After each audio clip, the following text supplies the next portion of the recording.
Good morning, everybody. How we all doing today? Welcome, my pandas. Good morning. Good morning, Twitch chat. It's time for another day. It's time.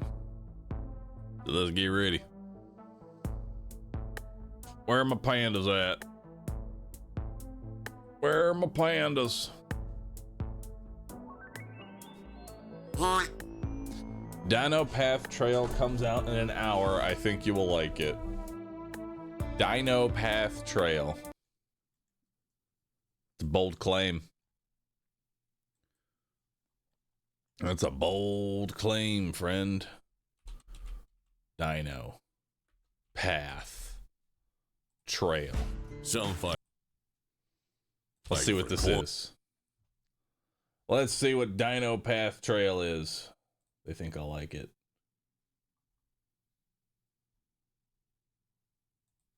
In her revenge, but she's fighting for her sister, and even death won't hold her back. Out here, the dinosaurs never died, and neither did the outlaws.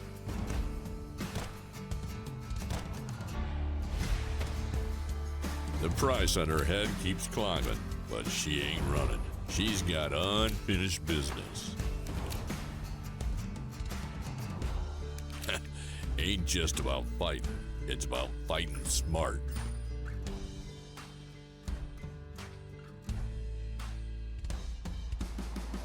And in this world, it ain't done with her yet.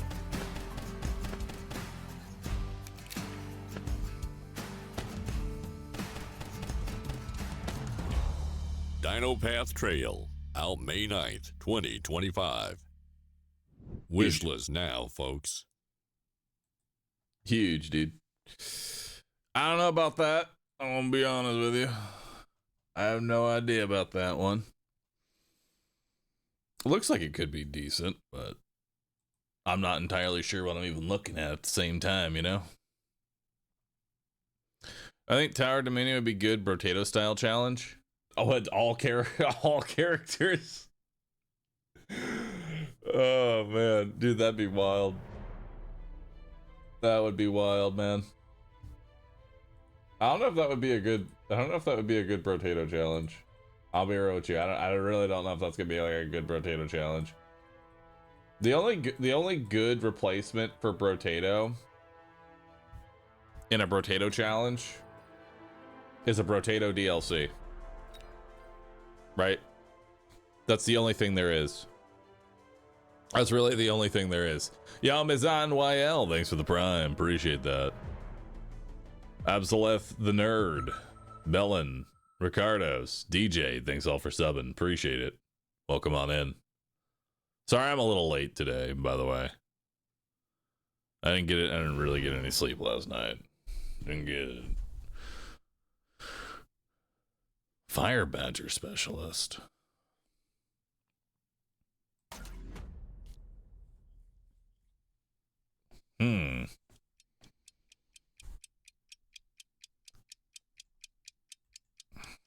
And I get it on round 3.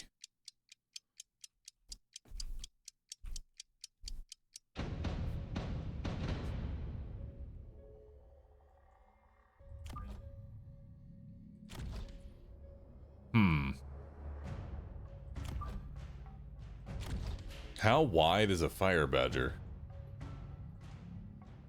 Like, honest question. How wide's a Fire Badger? It's less than a crawler, isn't it? Actually, I have no idea.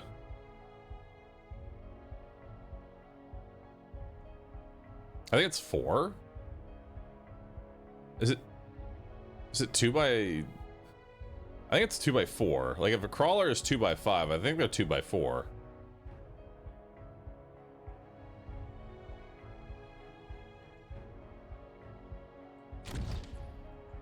Yeah, I think they're 4 wide.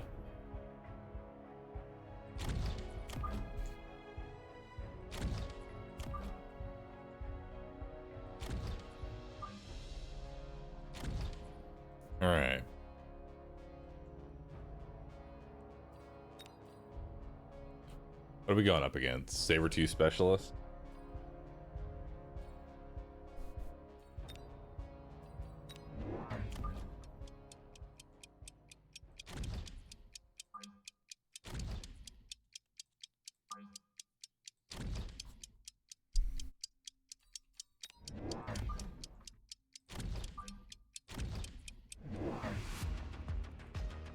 Alright, so let's see what we got here.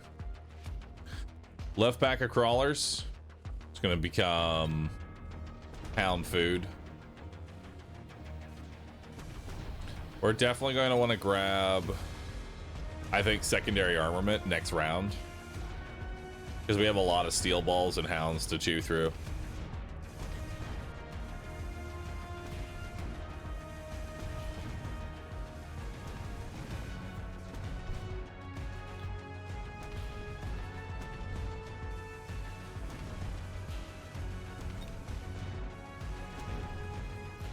Yeah, we need secondary armament pretty quickly.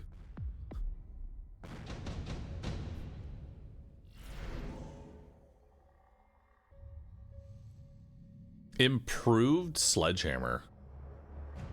Increase sledgehammer attack by 100%. Movement speed by 3. But increase recruitment costs. We have heavy armor. We have missile strike. That's a missile strike for me, dog.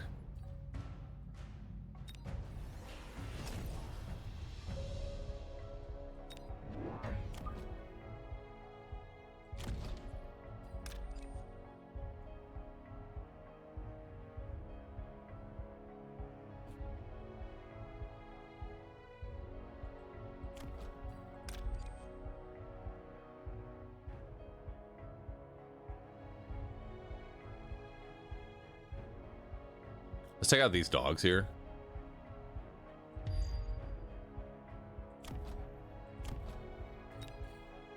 We'll unlock those. Okay, so he went air. He just immediately went air. I think they're gonna go sticky.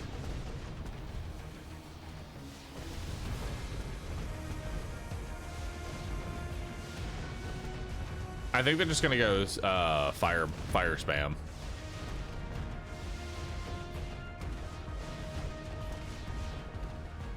So now we want to start spamming anti-missile Mustang.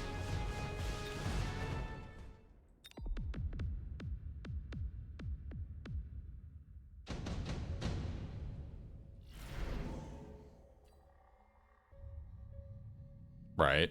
Like anti-missile Mustang is the way to go here.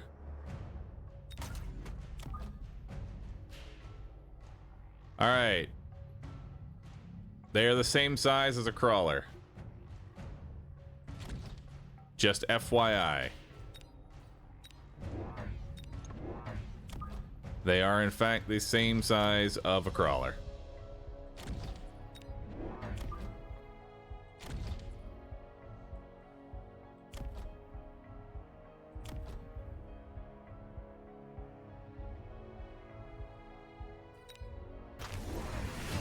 Yep, here it comes. Here comes the missile spam.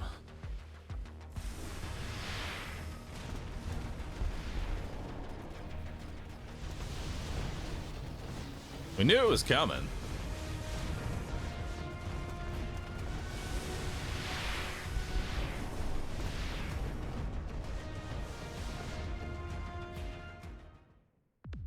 So now it's time to start spamming the anti-missiles as hard as we can.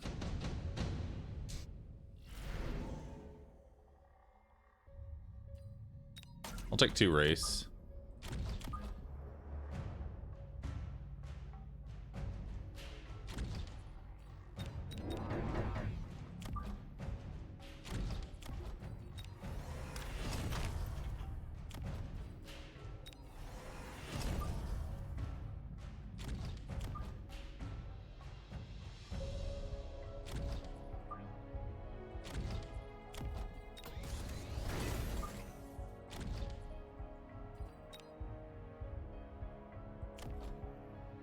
So you took Typhoon. I would assume preemptively to go anti-air. But I'm just gonna try and block out the missiles. We're probably gonna need a lot of Mustangs. Because if I had to guess, he's just gonna spam, like, so many of them.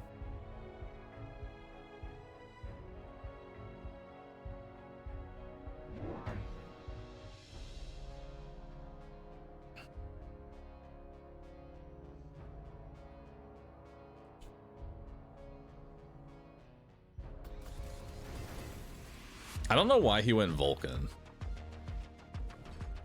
I'll be honest. The Vulcan play is a little weird to me.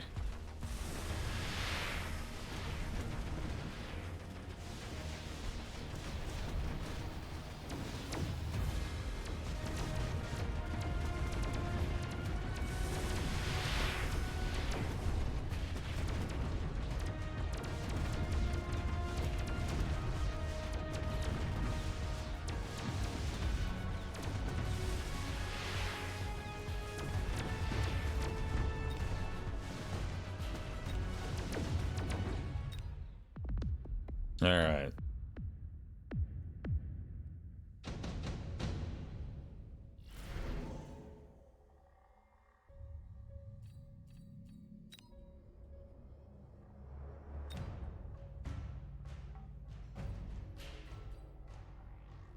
I think we go underground threat right now. Because that'll just delay his entire backline.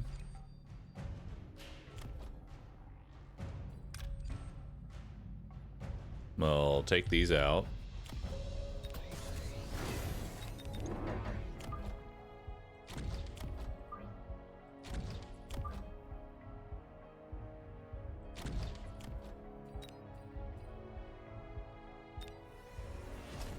Well, let's go more speed. Anti-air typhoon? Against to kill the Wraith? Nice, I get them to burn their first initial load on literally just nothing.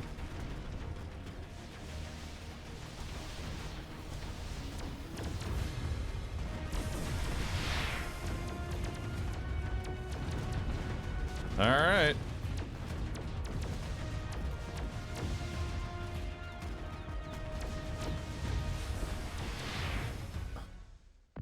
Woo! All right, looking good. Yeah, let's just slap a Raiden into here.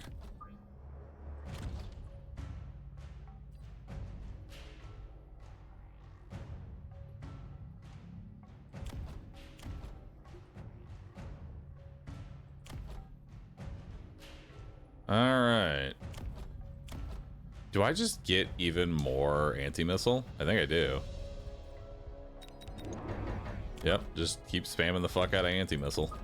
He's completely invested.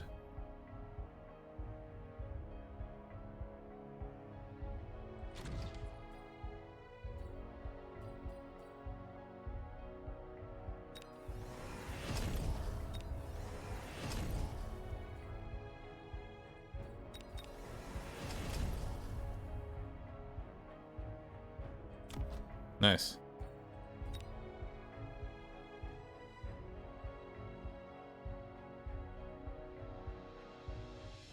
And we'll kill that one.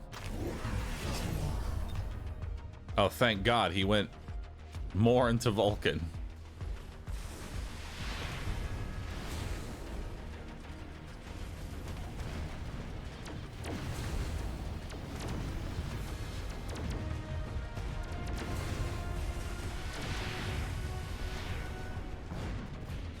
All right. Well,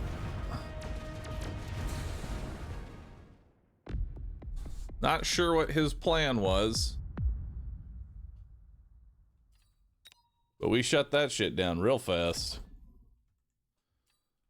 So it's not an uncommon strategy. This strategy actually comes out quite often. You go Incendiary Hound with Sticky Oil Bomb Phantom Ray, and you pretty much kill all ground chaff at that point.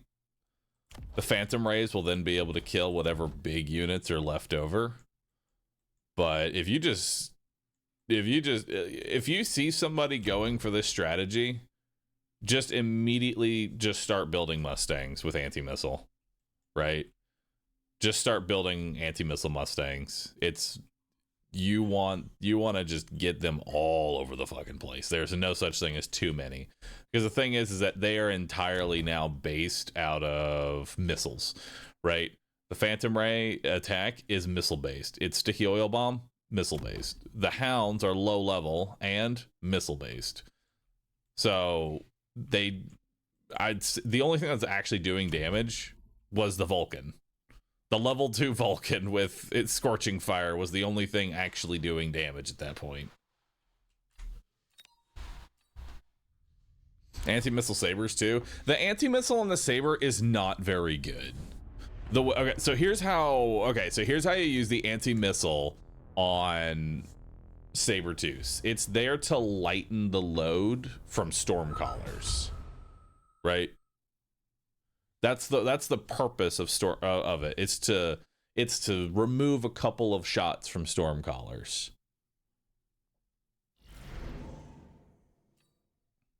I like that we played as Fire Badger Specialist, and we actually had no chance to actually be a Fire Specialist. Sucked. Sexy Bunny. Nice.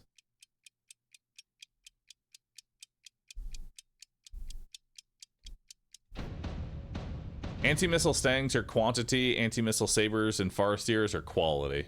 I can see that. I can see that. All right.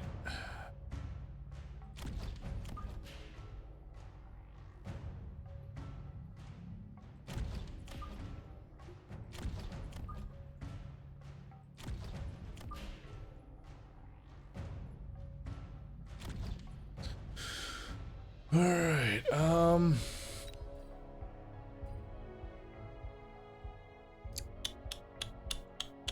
What are you? You're a Typhoon Specialist?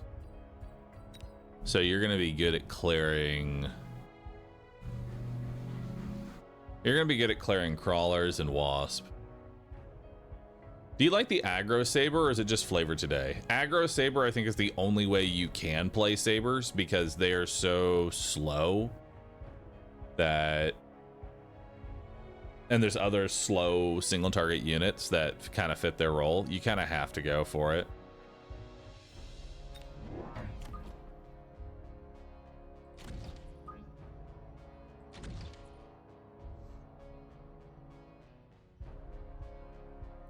So we're putting it like this, so that way when he inevitably tries to flank on the side, I've got something going there.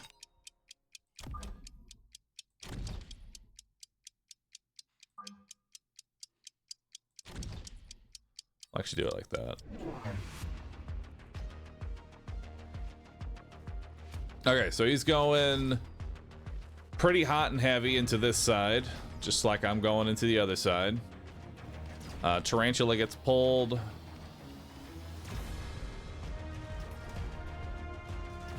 We actually get the first EMP, which means that we will more than likely reach the second tower in time. Problem is that all of his crawlers are going to my tower and my crawlers are going towards this tarantula, but it's not necessarily too bad if we can take out that.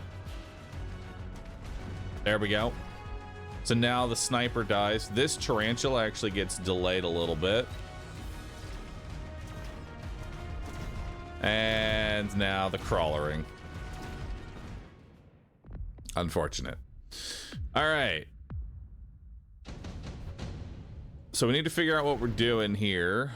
We've got underground threat. We've got elite steel ball. I do love elite steel ball here, actually. I could also go advanced missile. Advanced missile does bring tarantulas to like 1 HP. But I'm going to take the elite steel ball here.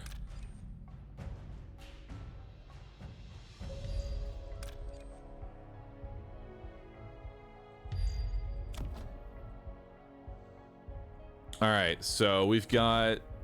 We're still trying to make like a straight shot towards his tower. He's trying to make a straight shot towards mine.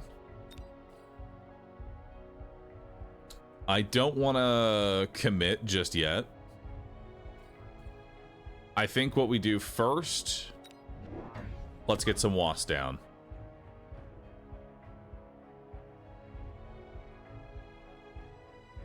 Let's acquire some wasps. We'll put them like right here. And I'll take a set of fangs.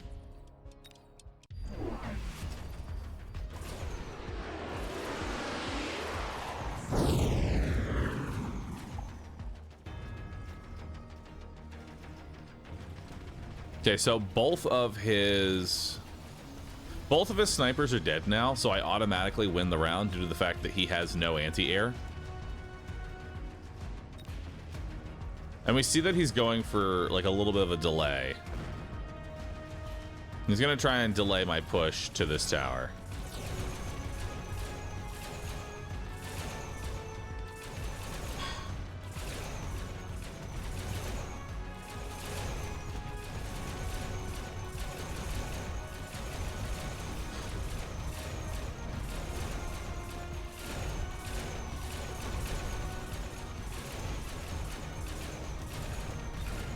There we go.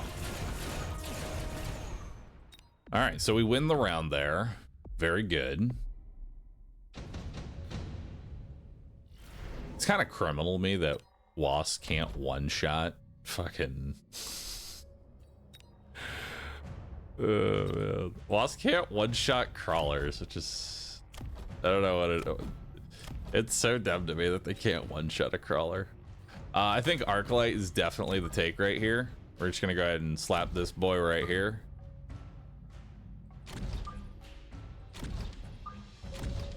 There we go. We can level that boy up.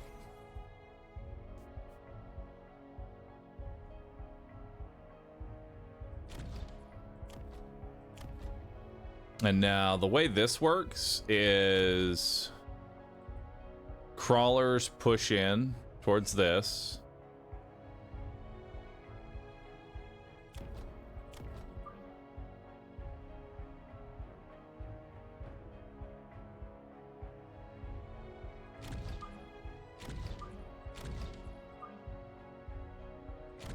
And then they have to come down through here.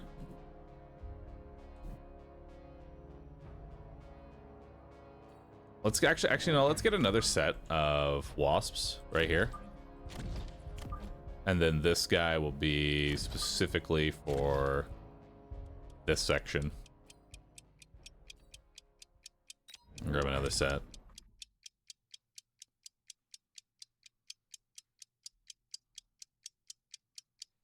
Yeah. All right. So he's going for Phoenix now.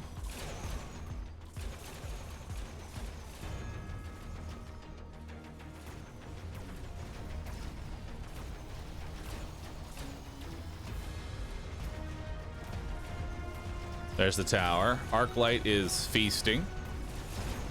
Love to see it.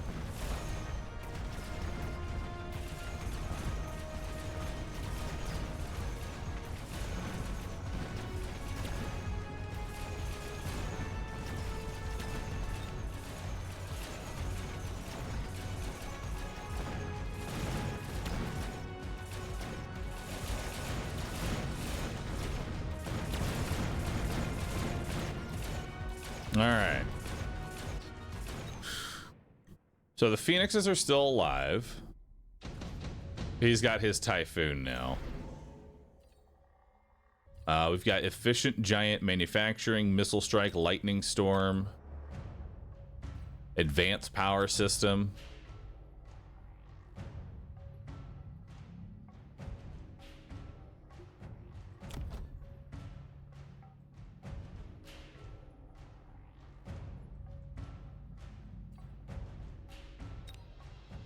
All right.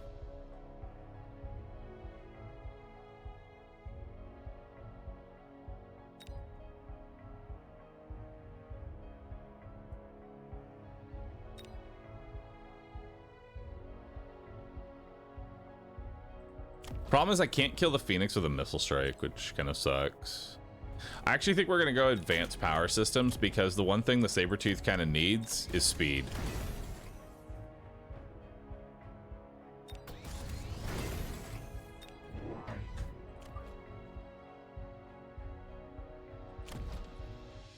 He might put his Typhoon here. If he does, I'll need to put a Sabretooth in this spot, specifically right here. We'll see what he does.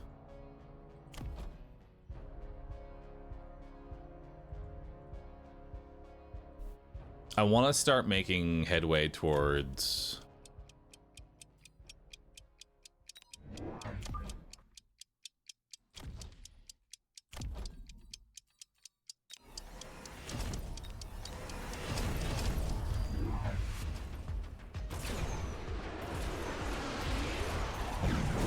That's a lot of crawlers he killed. Okay, so we're making our way into here. He's going for just a straight up fortress. Speed is definitely helping me here. I'm a little confused on the fortress play. Maybe it's to go anti... Actually, it might be to just go anti-air barrage.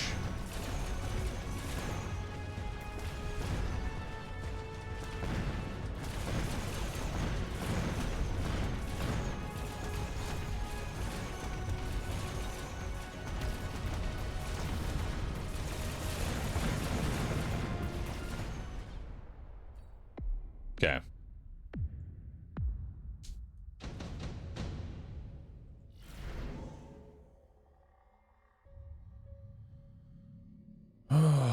So I think that we take the Stormcallers or the sledges. Actually, no, let's take the sledges because those are going to form a front line. Right? Now we want to start, now we want to bring out the big bad balls.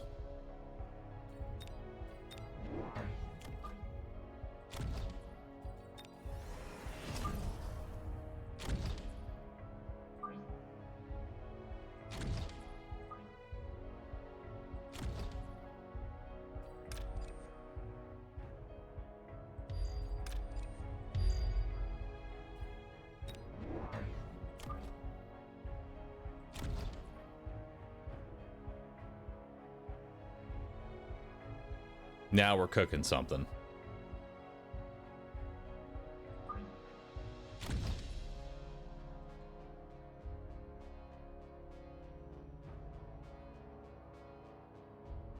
Symmetry? I mean, I don't really need symmetry. I just need them to exist.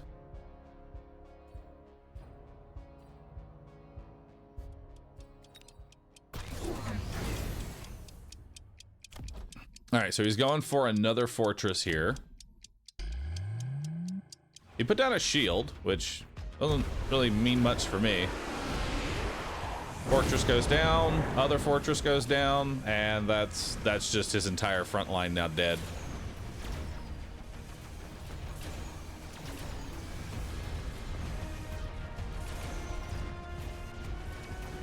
He did go for the Wraith on the side there.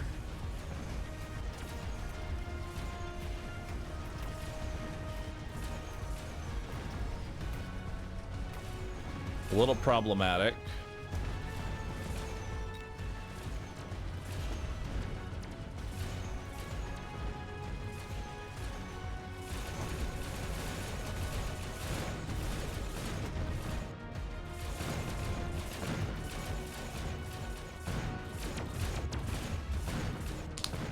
Okay.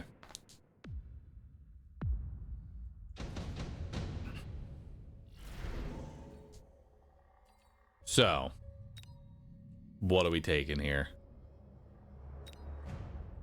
Redeployment? Honestly, redeployment actually could be pretty good here. I kind of like redeploy.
I think we get wraiths of my own.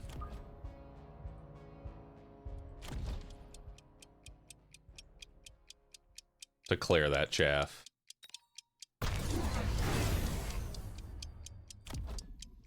He's putting crawlers in front, like that's gonna do anything different. Oh, wait. No, they're off by an inch. All right, I need range advantage. They're off by an inch. Need range advantage. It did do something. It's weird because it looks like they're in. It shows them as in. I'll be honest with you. It shows them as in, but range advantage won't be good to go. You don't have target lock? Oh, wait, I don't have target. Oh, I'm fucking stupid. No wonder.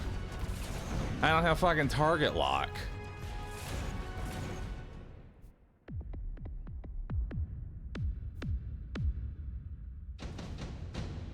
God, I'm dumb.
The Wraith flank. I've leveled up these towers so that the Wraith can't really kill the tower in time.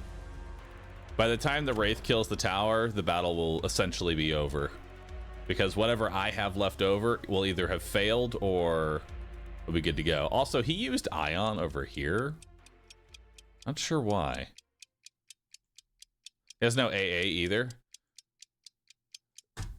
You're right. The 2 snipers, 3 sets of Phoenix, and double Typhoon. Yep, he's got no AA.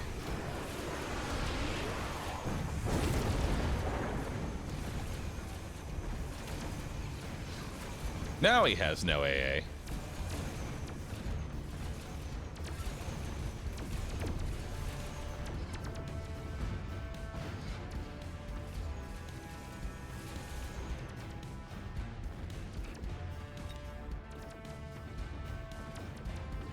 Target lock is such a thing of beauty. It really is. I fucking love target lock.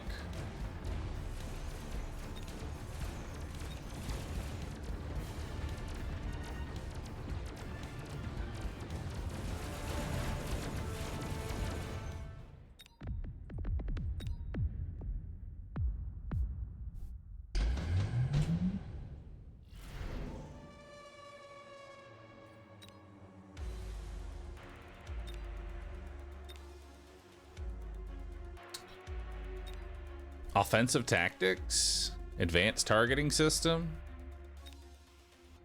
barrier.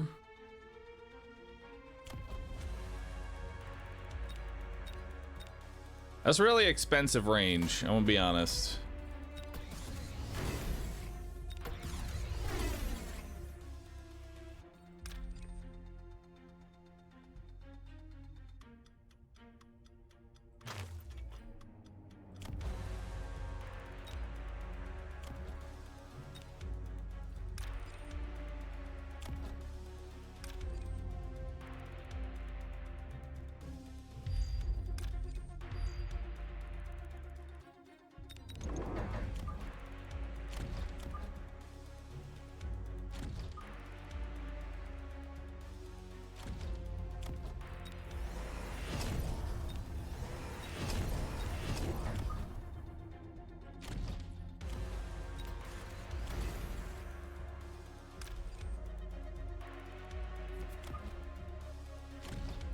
I'll move it even closer since he's just kind of leveling it up.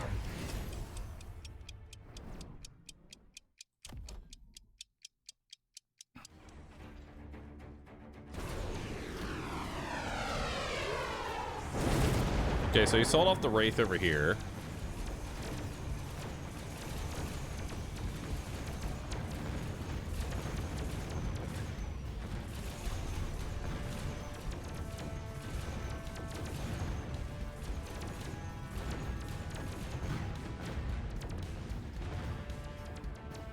Nice.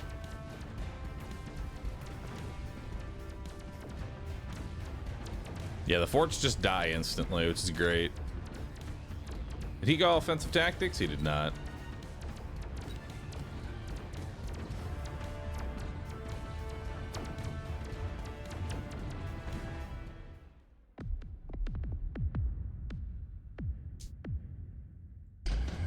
All right, let's see what we got here. Boat. And now we just give our entire operation Photon.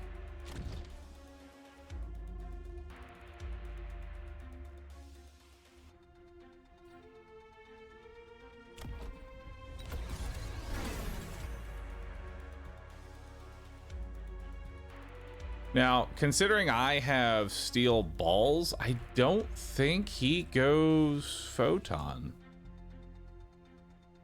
You know? I don't think he goes Photon.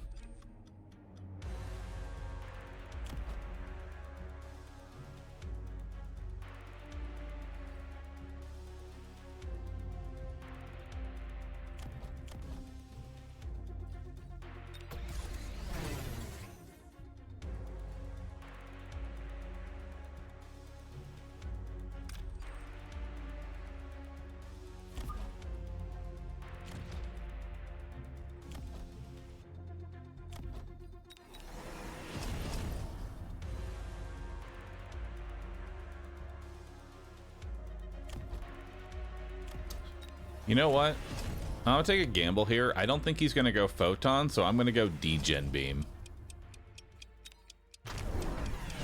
He did not go Photon.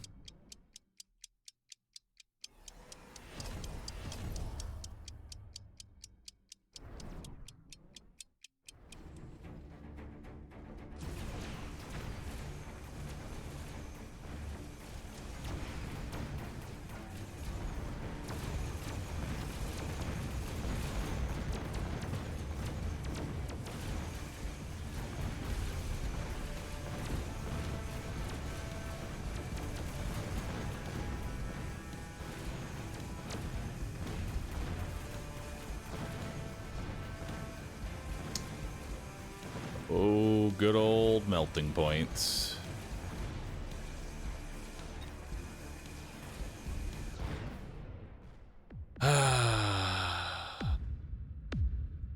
Damn. Just get gifted a high-level melting point.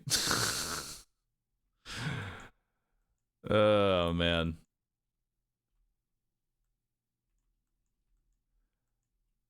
That's always kind of shitty to see when your opponent is just literally gifted a high-level melting point.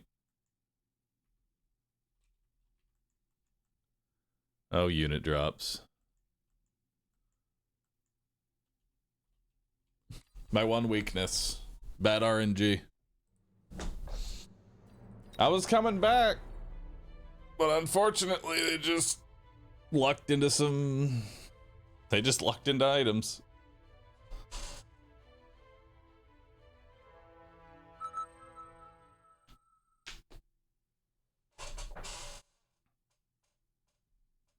Oh well.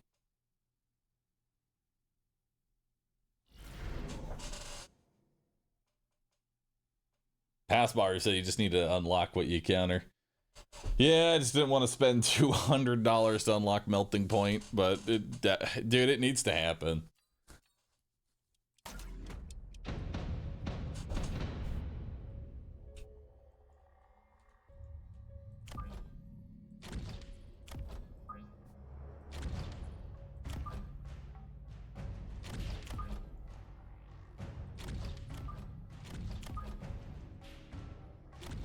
All right.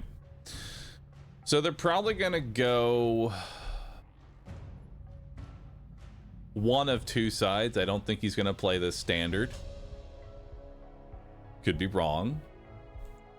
He could play it standard.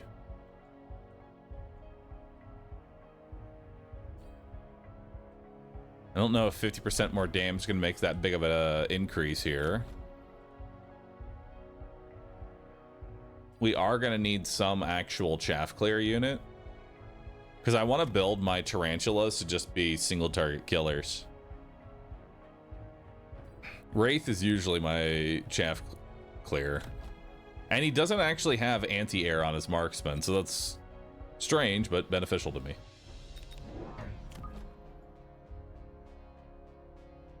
Does he have splash damage? He does have splash damage.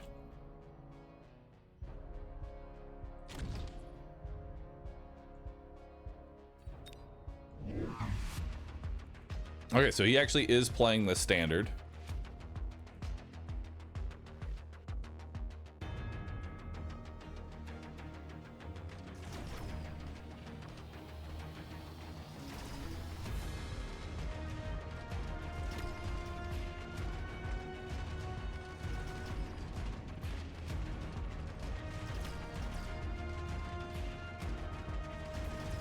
And unfortunately, I don't get kills because we just don't have enough damage. Now, I want to try and make the tarantulas the single target killers here. Fire Badger is not a bad option.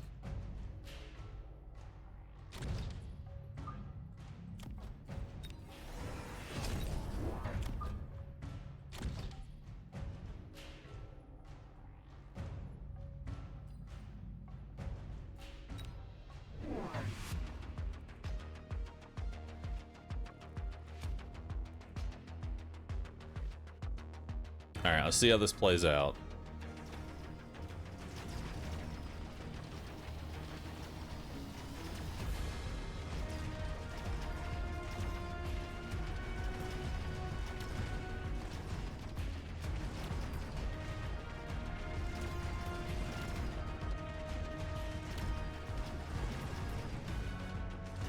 All right, so this one manages to kill one of the tarantulas. We're really losing this engagement, though. This is not going well. I don't know if we need range up on the tarantulas now. Actually, improved firepower systems will hopefully get something going here.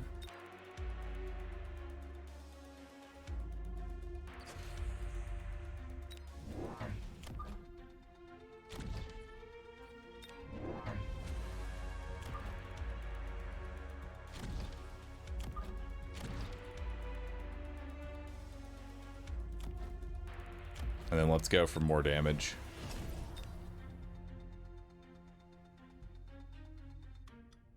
I'm also going to go ahead and take out...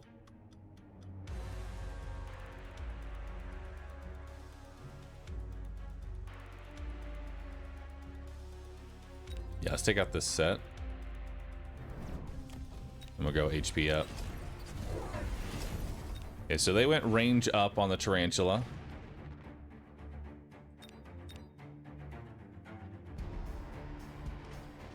So next round, we're going to do the same. We're going to go range up.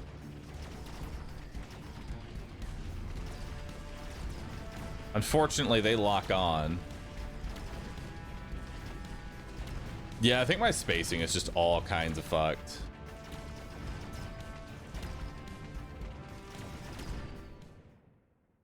I am just losing every round. This is just awful.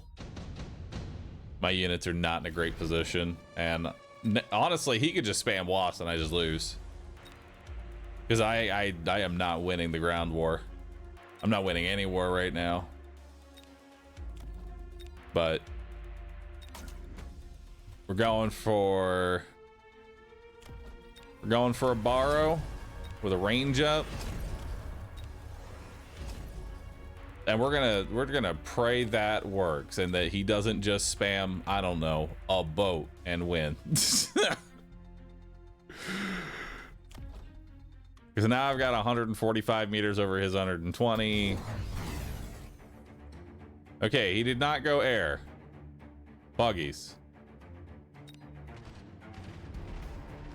He did take the advanced range targeting.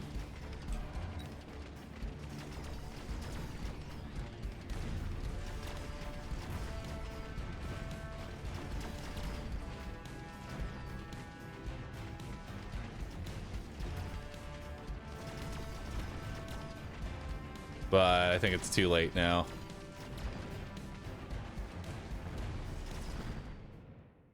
Yeah, it's too late. It's ogre. All right, that was not it. That was not it. That was defeat by round 4. Dude, that was embarrassing. Oh my god, that was awful. My spacing on my crawlers was just not it, dude. I don't know what I was trying to cook together there, but that just was not it.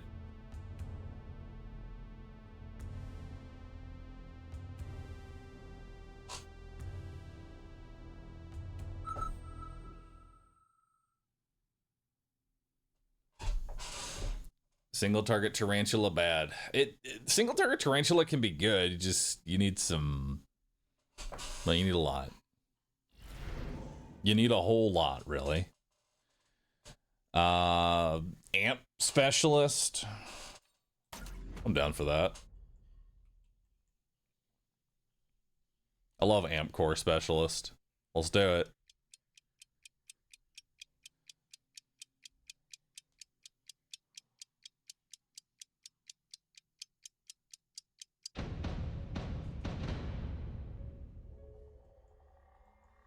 Snipers just kind of won the whole thing. Nothing you can do about it in that exact spot. No, I fucked it from round 1. Like, truth be told, that was fucked from round 1.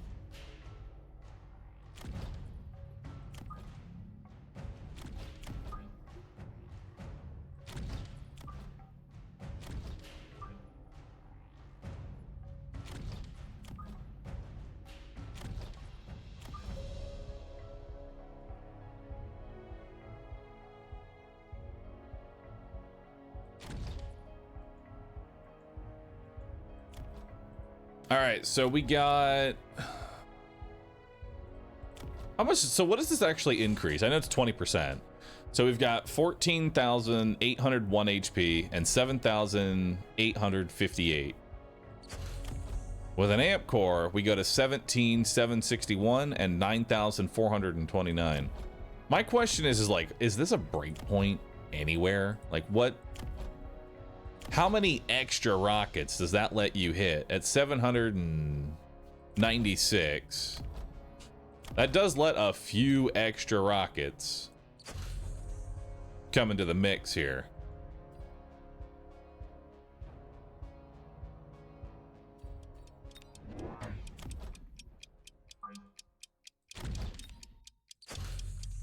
We're going hard. All right, so they are actually an elite specialist.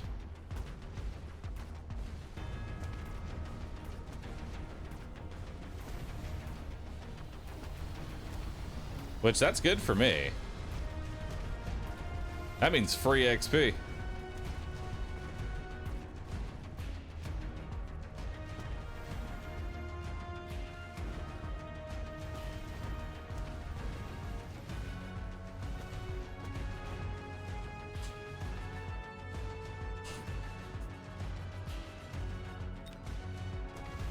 The only downside, though, is going to be very hard to have crawlers.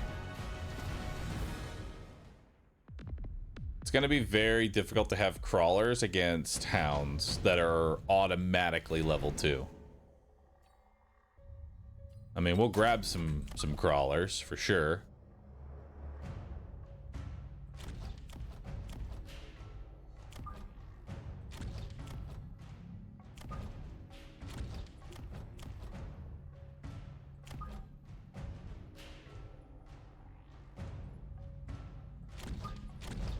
Wasps. The thing is that the wasps don't really like do much for me right now, but I guess it would force him into Mustangs. Wouldn't be a bad idea.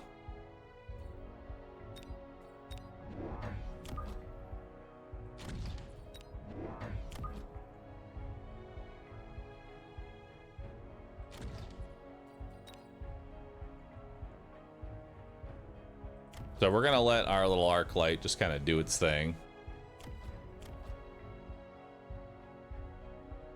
I'm always scared when I finish my turn and my opponent has not really done anything yet. You know? All right, so they're starting some level 2 marksmen. So he didn't really put any additional chaff clear in. He's just got the level 2 hounds. Which level 2 hounds versus level 2 crawlers? They aren't able to one-shot them, but they will get some pretty decent XP from it. Arclights are able to, no, actually Arclights can't one-shot level 2 crawlers, but we are getting in there. The Mustangs are actually tanking shots. I love to see it. We're gonna probably want to level up this tower because honestly, he's just getting to this tower way too quickly. He's just getting to that tower way too quickly. As it stands right now, all he has to do is put down more hounds, and I'm in a really rough position here. There's Rhino Assault. There's Shield Airdrop. Honestly, Shield Airdrop here could be very good as far as disrupting his backline is concerned. We're gonna go for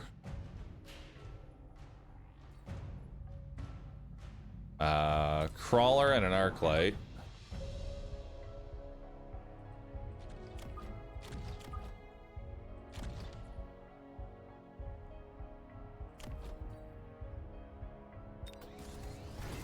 And then I think we just go range up on the arcs.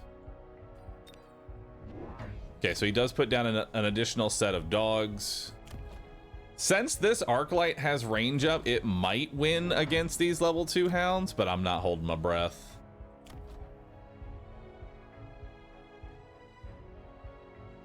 Level up the tower. I didn't have the money for it, sadly. I'm gonna have to just hope that the higher ranged arc lights is gonna be enough. Now, all of this should get pulled, I think, towards this little operation having over here. It's not really gonna work all that well on round 1. Oh, and he's got oil coming in.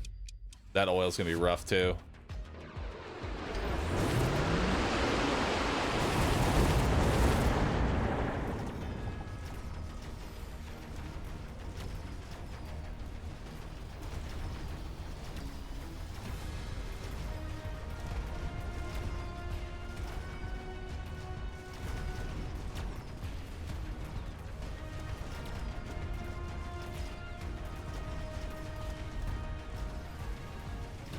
Okay, so the ranged up arc light was not able to deal with level 2 hounds. Even with a massive range advantage, they just can't deal with it.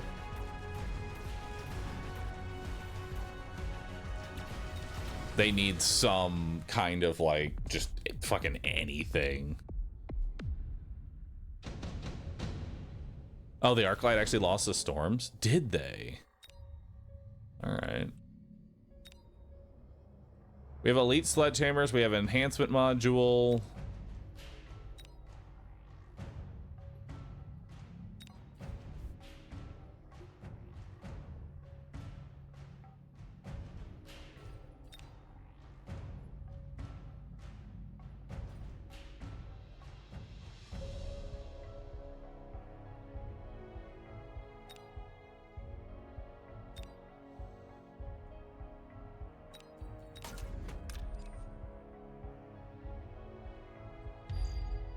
So that will clear out this side for a round for me.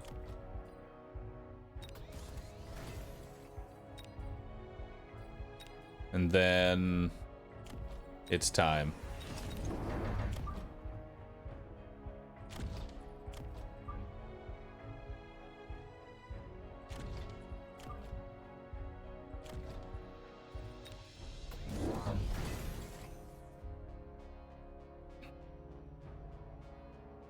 It is time.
Now, in order to deal with this fucking subsidized Mustang, get the fuck out of here.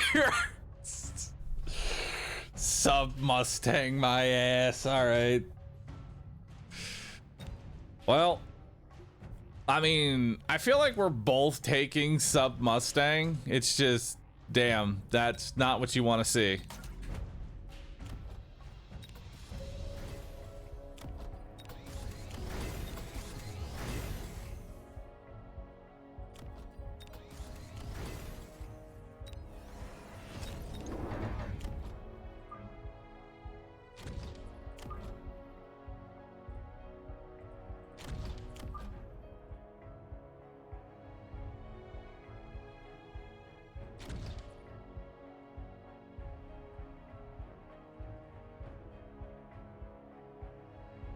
See how this plays out.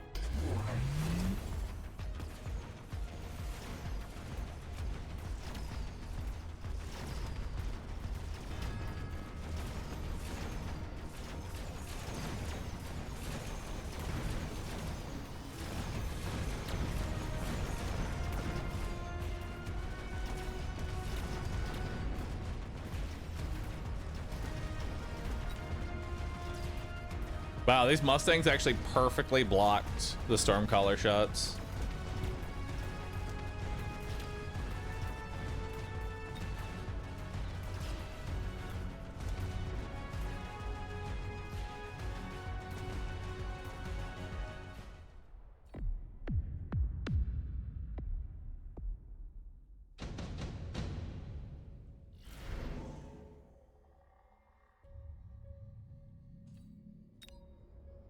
Now, what do I take here?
Go secondary armament here.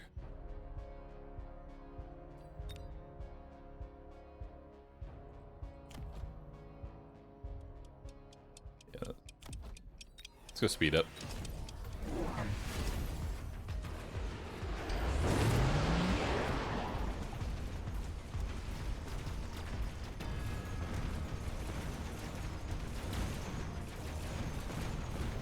Okay, so he went for the big boy fort.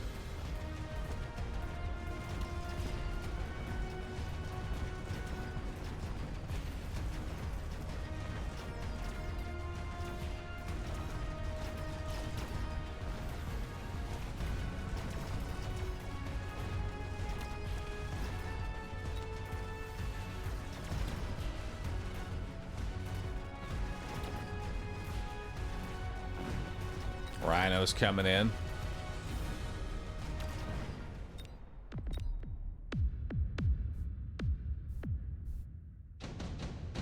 Yo, Pichu, thanks for 7. Appreciate that. All right, what the fuck am I taking here?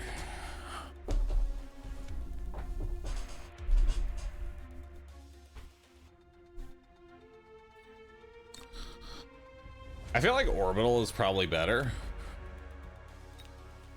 or the ion blast is just so fucking good.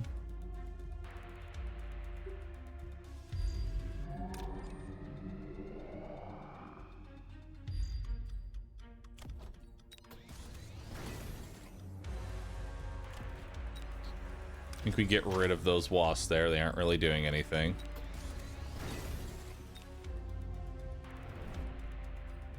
We'll put one wasp here as like missile protection.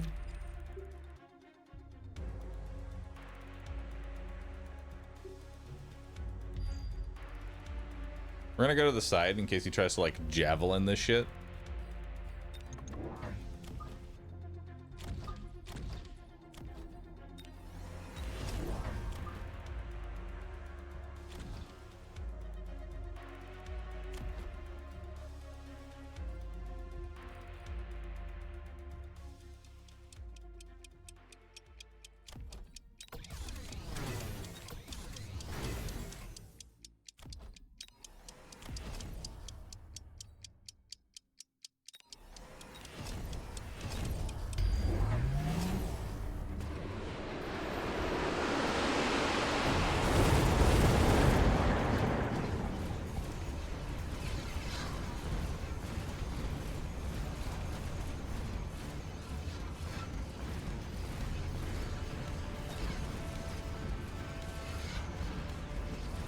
Very nice.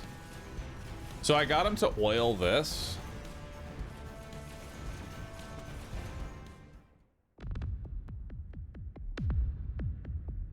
Oh, that's game. Damn.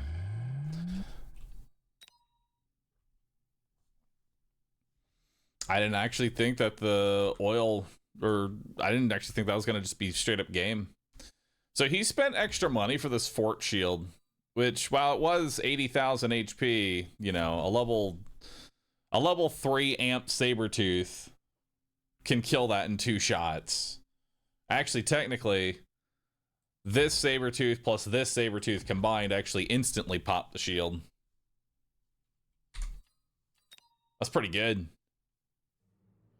Morani, thanks for the 31 months of sub. You can play RimWorld next. Maybe on Rescue. I could see Rescue playing some RimWorld. I think it's about time. They're gonna have to bust out the RimWorld playthrough. Stinger, thanks for subbing. Appreciate that. 53 months. And then side guns too. And side guns are like a drop in the bucket.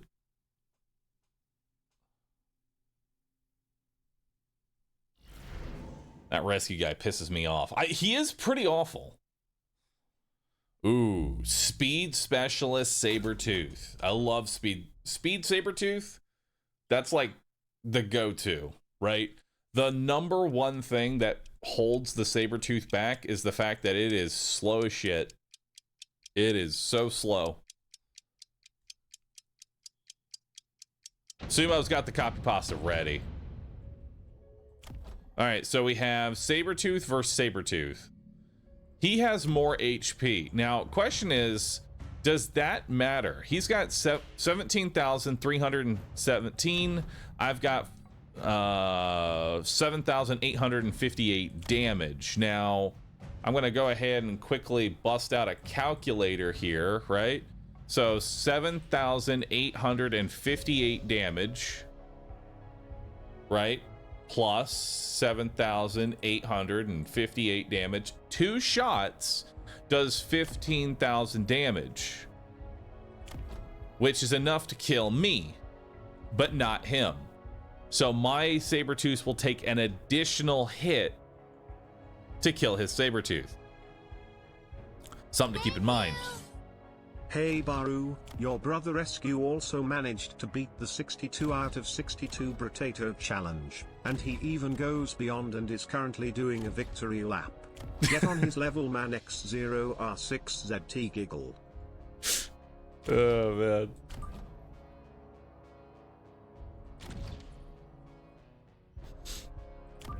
I love it.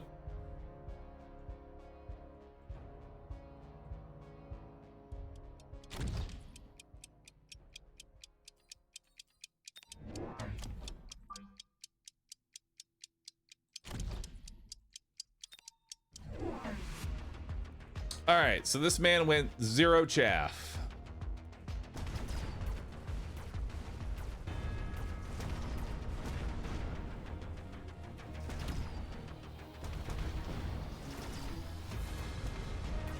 I don't know. Wait, why did he go sniper? You already have single target damage via Sabretooth. Why would you take snipers? That's questionable. Anti-air on round 1 against speed spec? You know I'm coming in hard and fast. I'm coming.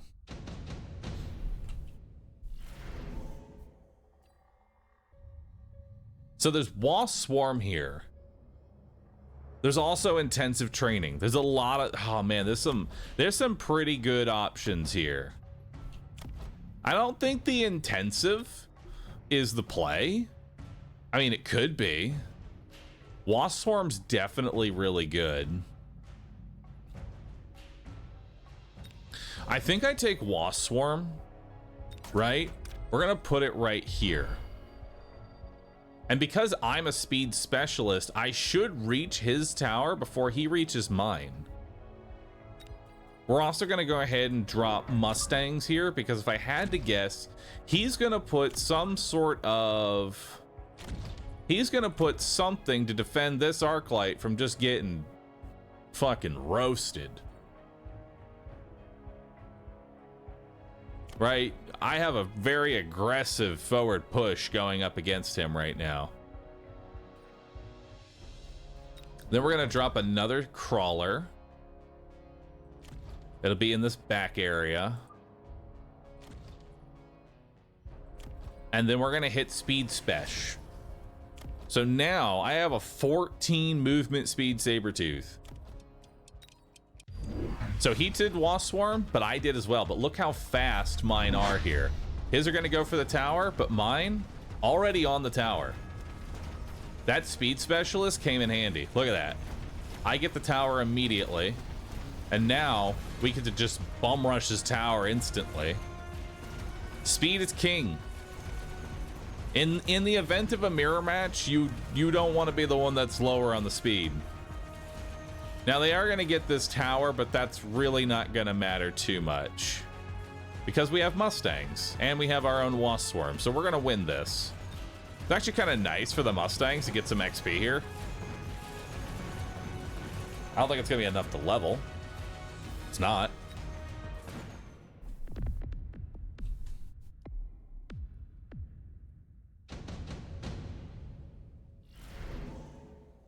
All right. So he did end up putting a set of fangs here to try and stop just getting bulldozed by the Sabretooth. Unfortunately, that didn't stop. That didn't help. He does have a high level Scorpion, which is kind of scary, but I think we'd put another crawler pack right here.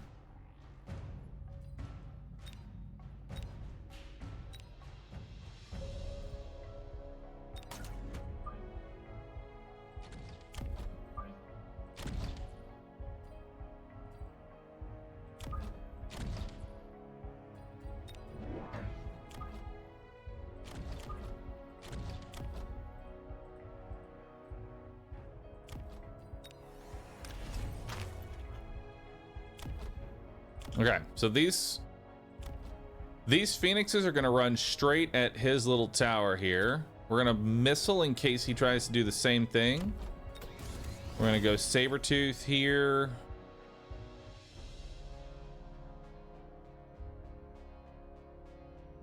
We're gonna drop another crawler pack in case he goes the high level Scorp. And then I say we just drop another pack. Another pack of Stangs. And then let's just keep that speed going.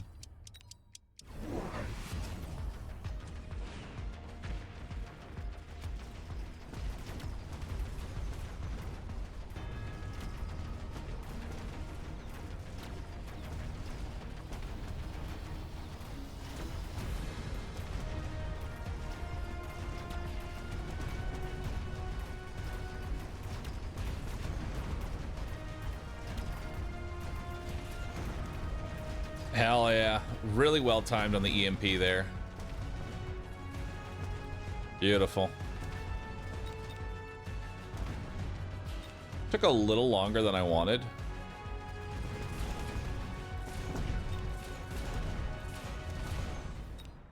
All right, so that leveled up every Sabretooth. Which is really good for me. I'm in a pretty good spot right now. I can take offensive tactics, right? He might go incendiary bomb and blow up my entire base. I think I take the L here and just grab damage. Let's grab damage. Let's grab. Yo, what the fuck? Hey!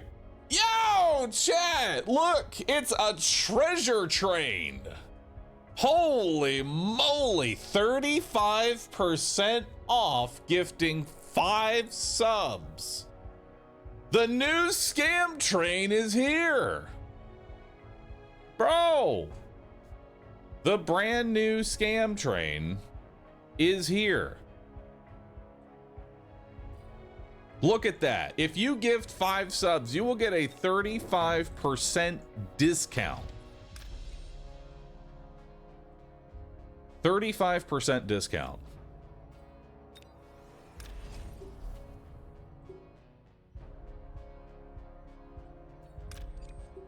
It's kind of crazy when you think about it.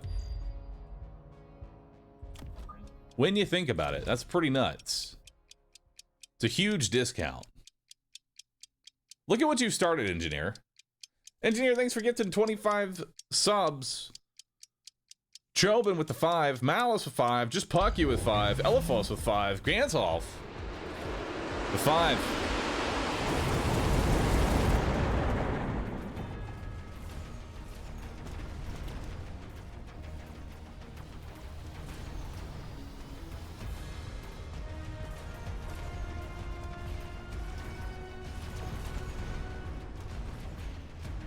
That's kind of nuts, dude. Imagine gifting subs in this economy. True. So, wait, hold on. Are his snipers gonna die to the ground fire? Oh my god, they are. Wait, no. Aw, dude. That would have been so perfect if his only anti-air died to the ground fire that he put down. Damn, that'd have been crazy. It's actually an insane promo. It is. Engineer with 50! Bro, 50 gifted subs. My god, that's a lot.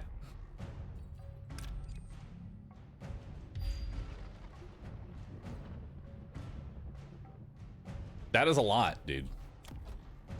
That is a huge amount. Engineer with 100? Huh? What? What the fuck is going on?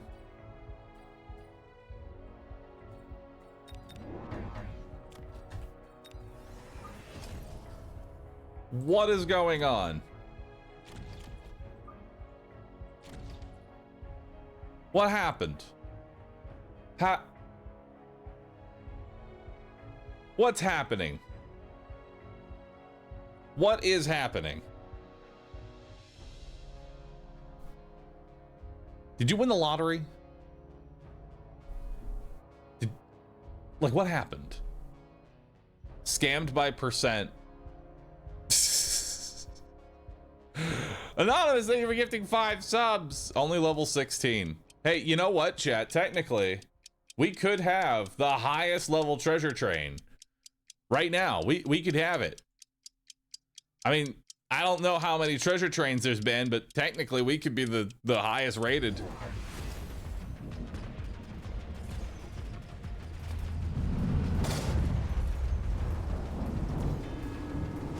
We could be the highest rated treasure train in existence.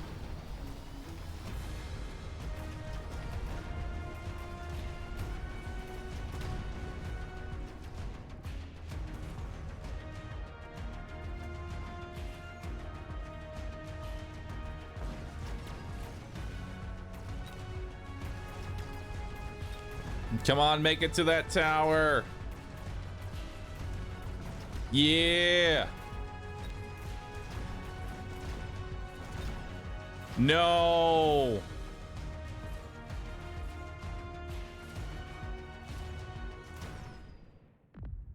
Peter Beck, thanks for gifting 10 subs. What is this? This is a treasure train.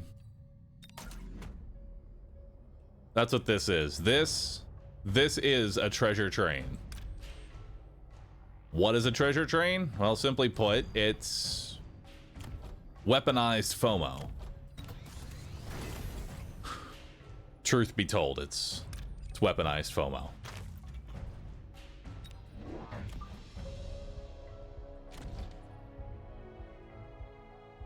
But I'm here for it.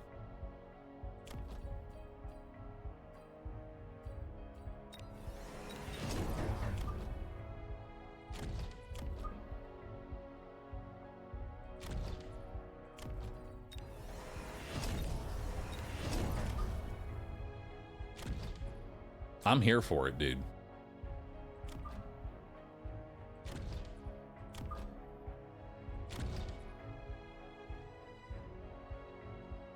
Corporate weaponized FOMO trains. How can it be FOMO if they don't give us gifters anything? It's just a discount. If you're gonna gift anyway, it's great, but that's Blank.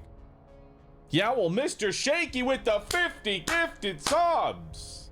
This is actually the most gifted subs I've had in a very long time. I'm proud of y'all. I really am.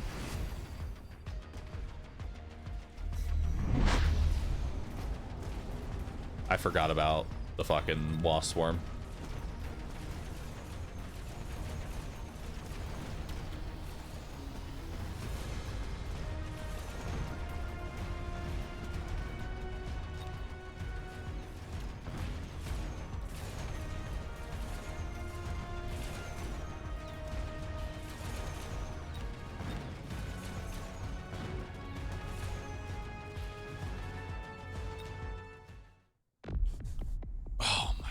Lolardy, thanks for gifting 5. Appreciate that.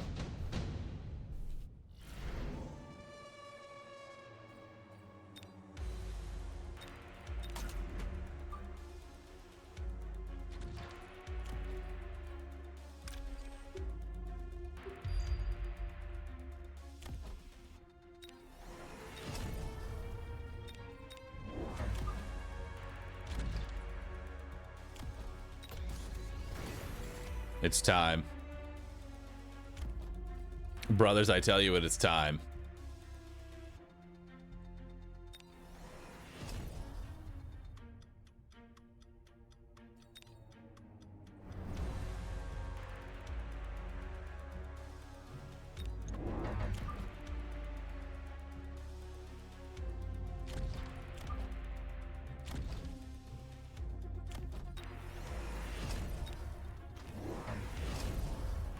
Engineer's waifu, thank you for gifting out another 25 subs. What's our, we are a level 19. Level 19 train. Should have borrowed? Probably should have borrowed. We'll see what happens though.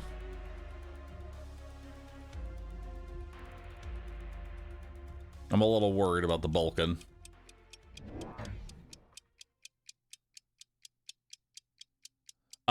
There's a Gearbox main theater show at PAX Eats in about 7 minutes. You gonna check it out? Yo, give me a link. Let's see it. Are we level 19 or is Engineer's waifu a level 19? Good point.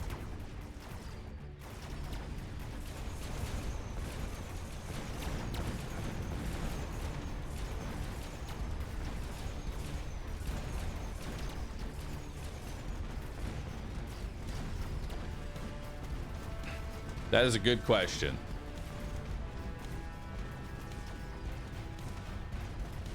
Well, good job, Rhino. You did it. I'm proud of you.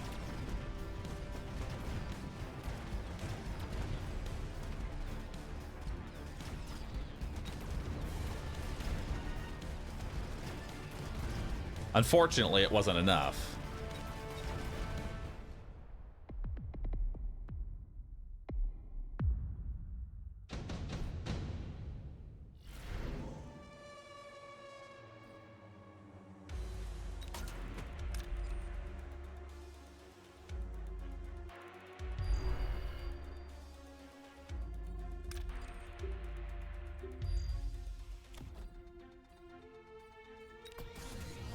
Let's level these up.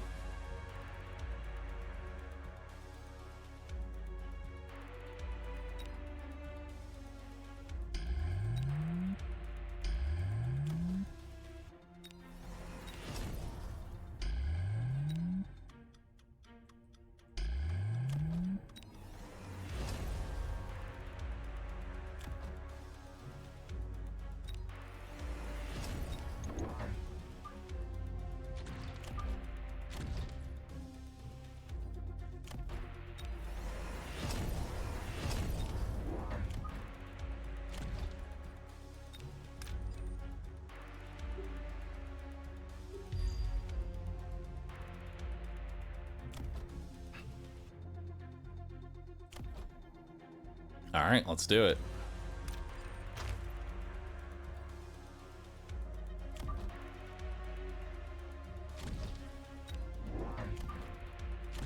More wasps.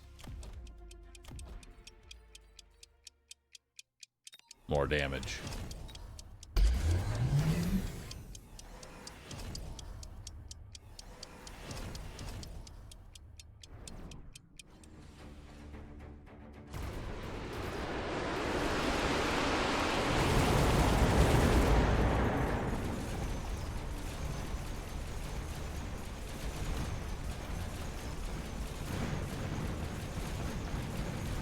Break the tower!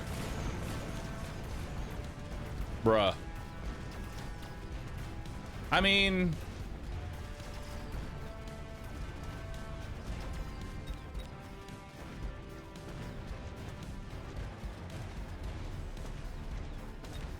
it's fine. Technically, he walked through his own fire, so... I'll take it. I sent you a link in mod chat. Chat, hold on. There is 30 seconds left on this treasure train. Y'all want in? Or what's happening? What's going on, chat? Are we taking this treasure train or what? It's 10 seconds left. You could be scammed right now.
I already threw my prime tokens.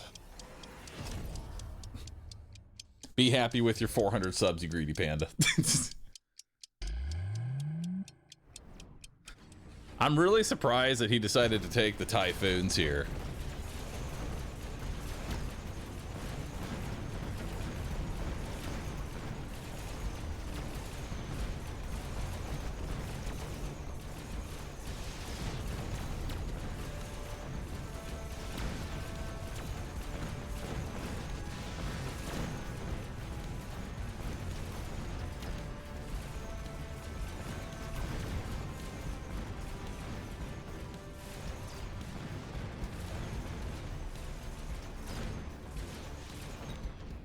Are those 100 anti-ground wasps? Basically.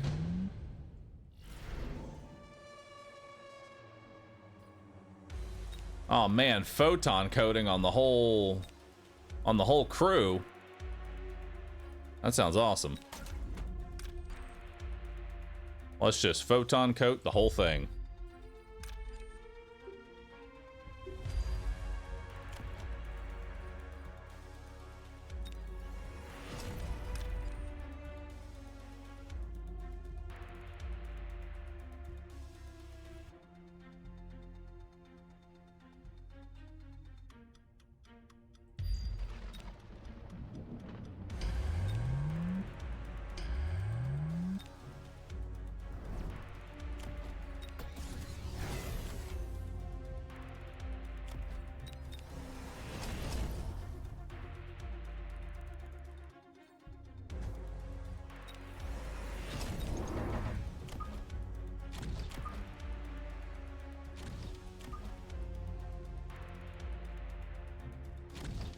I ain't forgetting the wasp this time.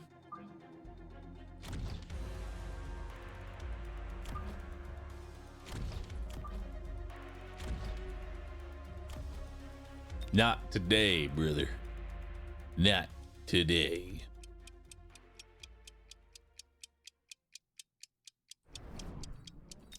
A lot of shielding.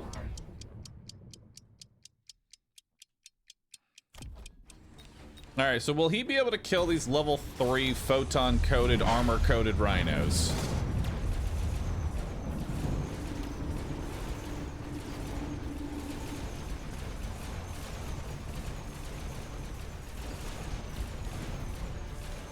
Survey says no.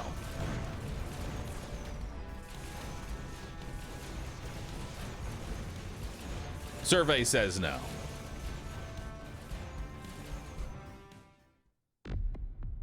Beautiful. You forgot your own wasp swarm. Didn't need it. Didn't even need it, dude. Despite Twitch chat's best efforts to distract me, I've done it. I have done it, chat. All right, quick. Where's the link to Gearbox? We got a show to watch.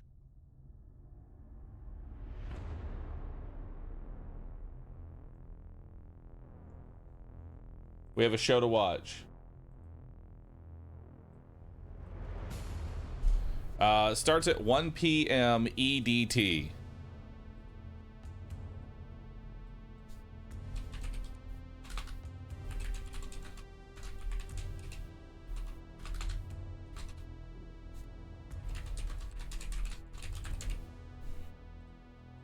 All right, special events. Boom, let's do it. Let's do this, dude. Pirate is getting a better train. Thanks, man. What should I do about it?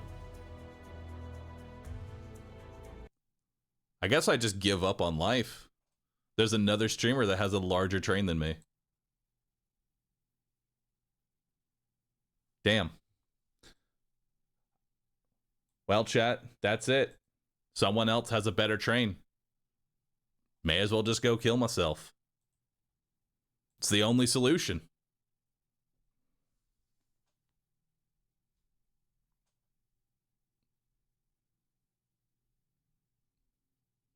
All right. When's this thing starting? When is this thing starting, chat? It's JPEG'd as fuck. 2 minutes. Streamer fall off. Yep. I'm sorry, chat, that I am not as relevant. It's my bad.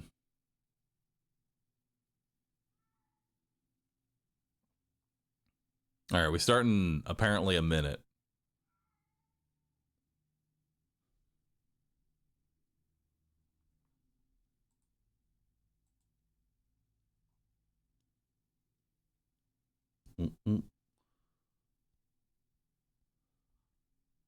Live says waiting for Gearbox live at 11:55 a.m. It's currently 11:59 a.m. Gearbox, you're late. Do I want some train enlargement pills? You're right. We need train enlargement pills. Just play RimWorld and I'll be relevant again. I'd rather chug bleach.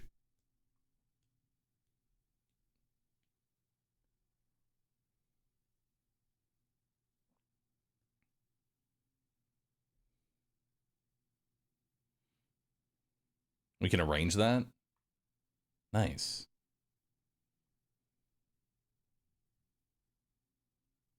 Why do you hate RimWorld? Because it turns into the same thing every time. It kind of it kind of eventually devolves into the same thing every time, making absurd kill boxes fun. Like when I'm spending more time trying to cheese the AI than I am actually playing the game, we have a problem. I feel like that's all RimWorld is. You just spend more time trying to cheese the AI so you don't actually have to play the game. Like the combat system in RimWorld is just not rewarding or entertaining in any fashion.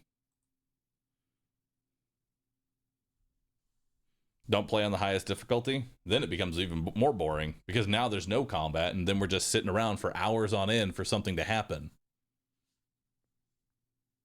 See what I mean? Now we're just sitting waiting. Wait for something to happen.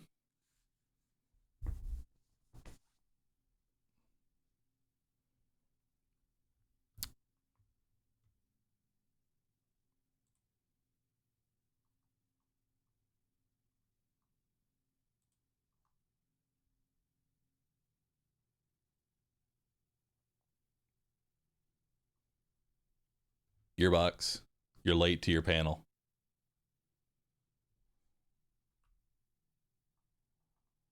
Gearbox, you are late to your panel. Where is it at? Time for modded BL3. I'm ready.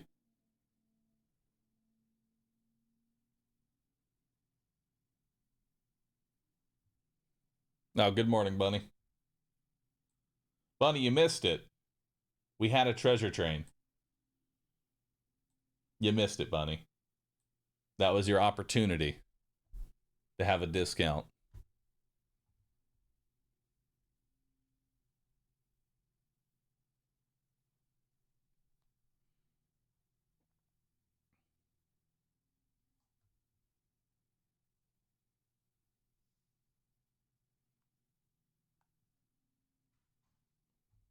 Now we're waiting for Gearbox to go live so we can watch their panel. Time to summon a new one. It'd probably be a while before a new one happens. Truth be told, it was less of a treasure train and more of an engineer's waifu train.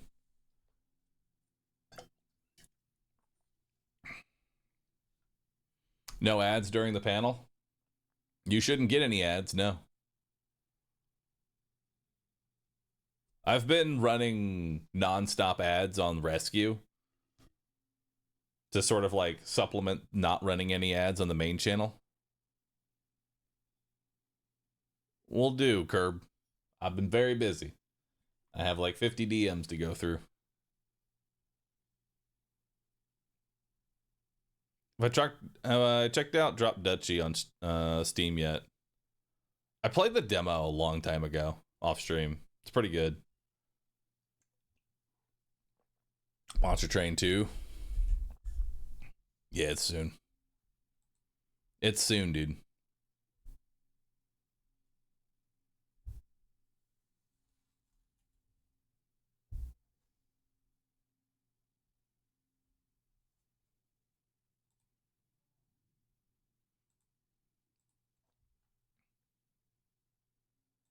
So I'm not entirely sure what I'm waiting on right now. I don't know if they're actually going to be streaming their panel because, well, I don't know. It's not doing anything. Oh, there it is. We're here with the iconic Borderlands music that we all know and love.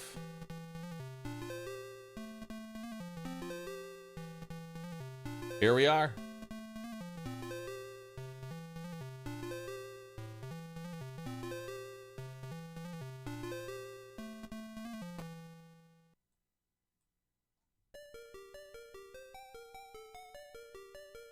Up next, Gearbox main theater show.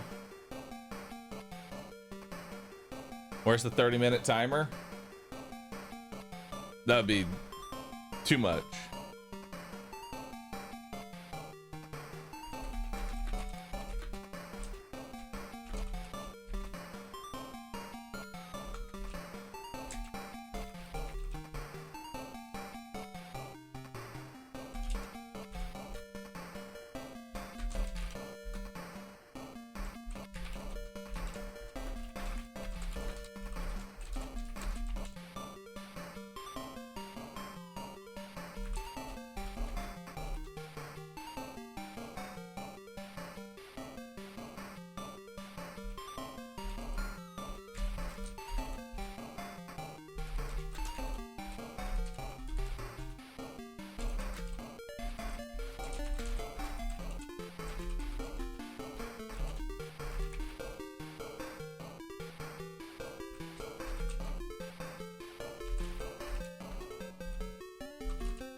Oh.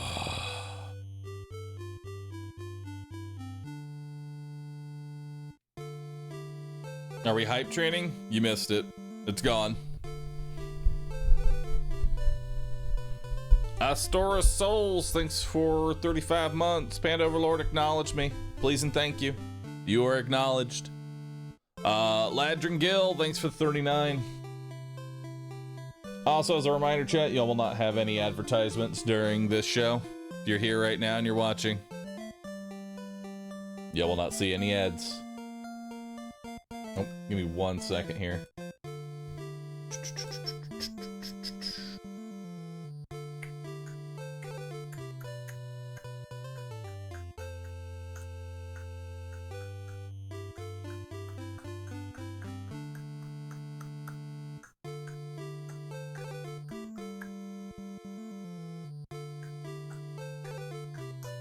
Alright, here we go. A Reckless Bunny, thanks for 112 months. Thank you for so many moons of content and pandas. I'm supposed to be at the show floor, but I had car troubles to deal with instead. You're subbing? While you're at the convention? For the panel that we're about to watch? That's hardcore. It's commitment. Dakuti, thanks for the prime. Appreciate that. Madri Bannon, thanks for subbing.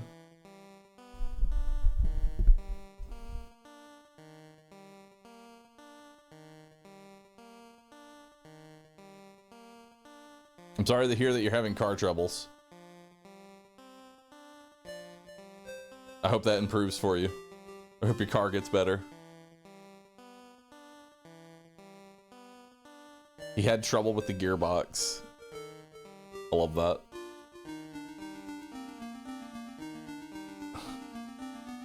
I'm at home. I'm like 30 minutes away from the expo center due to my car being a punk. Have you considered walking?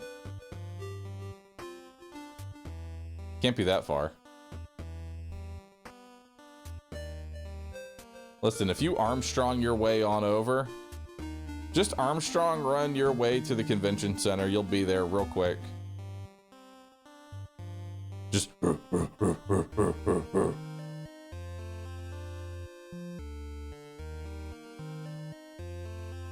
embrace. Stage Chief Communications Officer of Gearbox Entertainment, Dan Hewitt.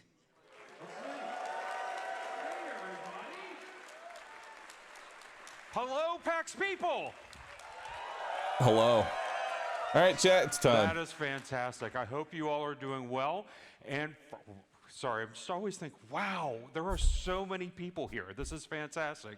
Thank you for making time for Gearbox, and we love seeing you all. Whether you're here in the hall or whether you're watching online, you're a part of our community, a part of our Gearbox family, and we love seeing you all. I will tell you, this show has a particular special meaning for me, apart from the fact that I just love PAX in general. I have been out of the office for the past few months. My husband and I had our first child. Congratulations. So I have been on paternity leave, and I just came back from paternity leave like 48 hours ago. So it's like, oh my gosh.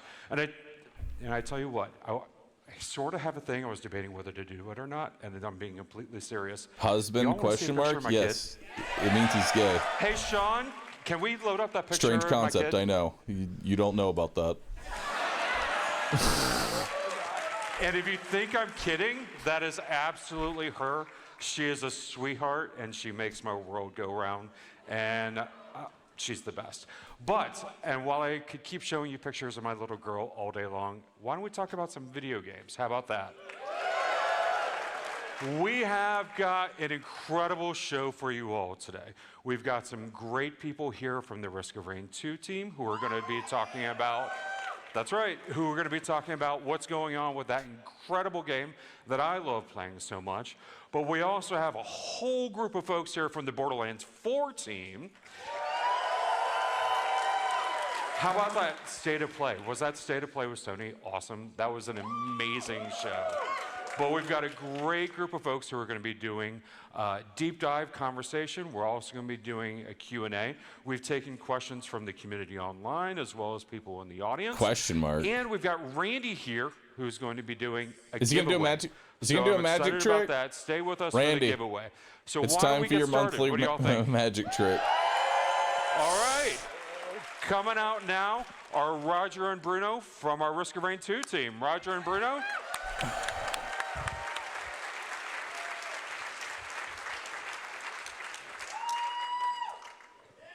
Well, what a Hey, crowd. can everybody post Lovely to Rousset? see I'm y'all. trying to Crazy. level out the Hi, level I'm of Bruno toxicity in my Fontenay, own lead Twitch designer chat. for Risk of Rain 2.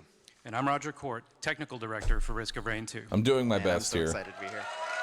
But there's a lot of fucking idiots in my Twitch chat Okay, now. since Hopu Games and So, Gearbox I'm first hoping to launched, wash them all out Risk with a of Rain little bit of 2 in early positivity, access at least right try here at to. PAX, it's been I'd like so to ban exciting them. to see over 10 You know? million people engage with Lemurians, Wisps, and the adorably squishy Gups. Now, for the uninitiated, let's bring you up to speed. Risk of Rain is a fast-paced, third-person shooter roguelike where up to 4 friends are dropped onto a hostile alien planet and forced to survive as long as possible. The catch? Time is your enemy. The longer you play, the harder it gets. Who are you selling You this choose from to a that doesn't roster of up already to know what 16 Risk of Rain unique playable is? survivors, each with their own playstyle, and battle increasingly difficult enemies across dozens of environments. It's all about finding loot, stacking wild power-ups, and balancing risk versus reward as you either try to escape the planet or stick around and press your luck for ever longer, crazier runs. Most of the time, though, you're gonna die. That's true. Diving into Risk of Rain 2, one quickly finds out that death is only the beginning. Every playthrough has the potential to unlock powerful new survivors, items, artifacts, all in purpose of the next run. Now, think adrenaline, chaos, and strategy rolled up all into one death-defying experience. Oh yeah, that's right. It's still me, sorry. A little more. After the early access update, Risk of Rain 2, we went into full release 1.0. Y'all remember when they put Then, this a guy year on the after, stage after we had like the they anniversary released a update where we DLC had that just like Bandit completely and a slew of fucked other Risk of Rain content. to the point it was To be unplayable? honest, This poor guy Multi's best skill came had out to of just that. be the And front then- runner for Then our after game that, shit. we had Gearbox and Hopu Games combined together to go straight into the DLCs. I still feel for him. All right. No one Survivors deserves of the that. Void was a huge content boost for the game. It added 2 playable survivors, Railgunner and Void Fiend, along with new stages, new enemies, Dude, a this new was like final a year and a boss, half ago. and Why over are we- 40 new items, including corrupted Void variants that can totally flip the way your build plays. Why are we The getting like DLC the history of Risk of also Rain 2? introduced the Simulacrum, a wave-based. Oh man, I always forget this one. Let me see. This Endless is cringe. wave-based Dude, something or other. It's a simulacrum. It's cool. something or other. Oh my god. For those that want a purer form of multiplayer chaos. Read the teleprompter. Now- Come on. A year ago, we released our second expansion, Seekers of the Storm. This time bringing 3 new survivors, along with a branching route to complete the game known as the Path of the Colossus. This is a multi-stage trek that scales a giant statue and includes new stages, new items, new enemies, and elite types, and culminates in a new final boss challenge. That's awesome. So earlier this week, we released Phase 3 of the improvement updates. Phase 1 being the items, where we overhauled all of them in conjunction with the community, ensuring that we increased the fun, improved the balance, and created new synergies between old and new items. Then we moved on in March to Phase 2, which was the False Sun boss fight and its redesign, making sure that encounter had a glow-up, it was polished and compelling, all while keeping the challenge that Risk of Rain players love. Are we And then tuning in early finally, to catch Phase them during 3, rehearsal? The Survivor Yes. update. Seeker, False Sun, and Chef. Took them 3 phases to unfuck the All their mess. I mean, skills at got least a it's massive unfucked. update and glow-up. And we also added multiple new abilities so that players have more choice and creativity in their runs. Now, we're super proud of the work that went into those updates, as well as the reception we've received from fans and our community. If you haven't already, we truly believe that there's never been a better time to play Risk of Rain 2. Now, I know what you're thinking. That's a lot of content. But believe me, we're far from finished. Fans have been asking us, what's next for Risk of Rain 2? And today I'd like to share with you all a sneak peek.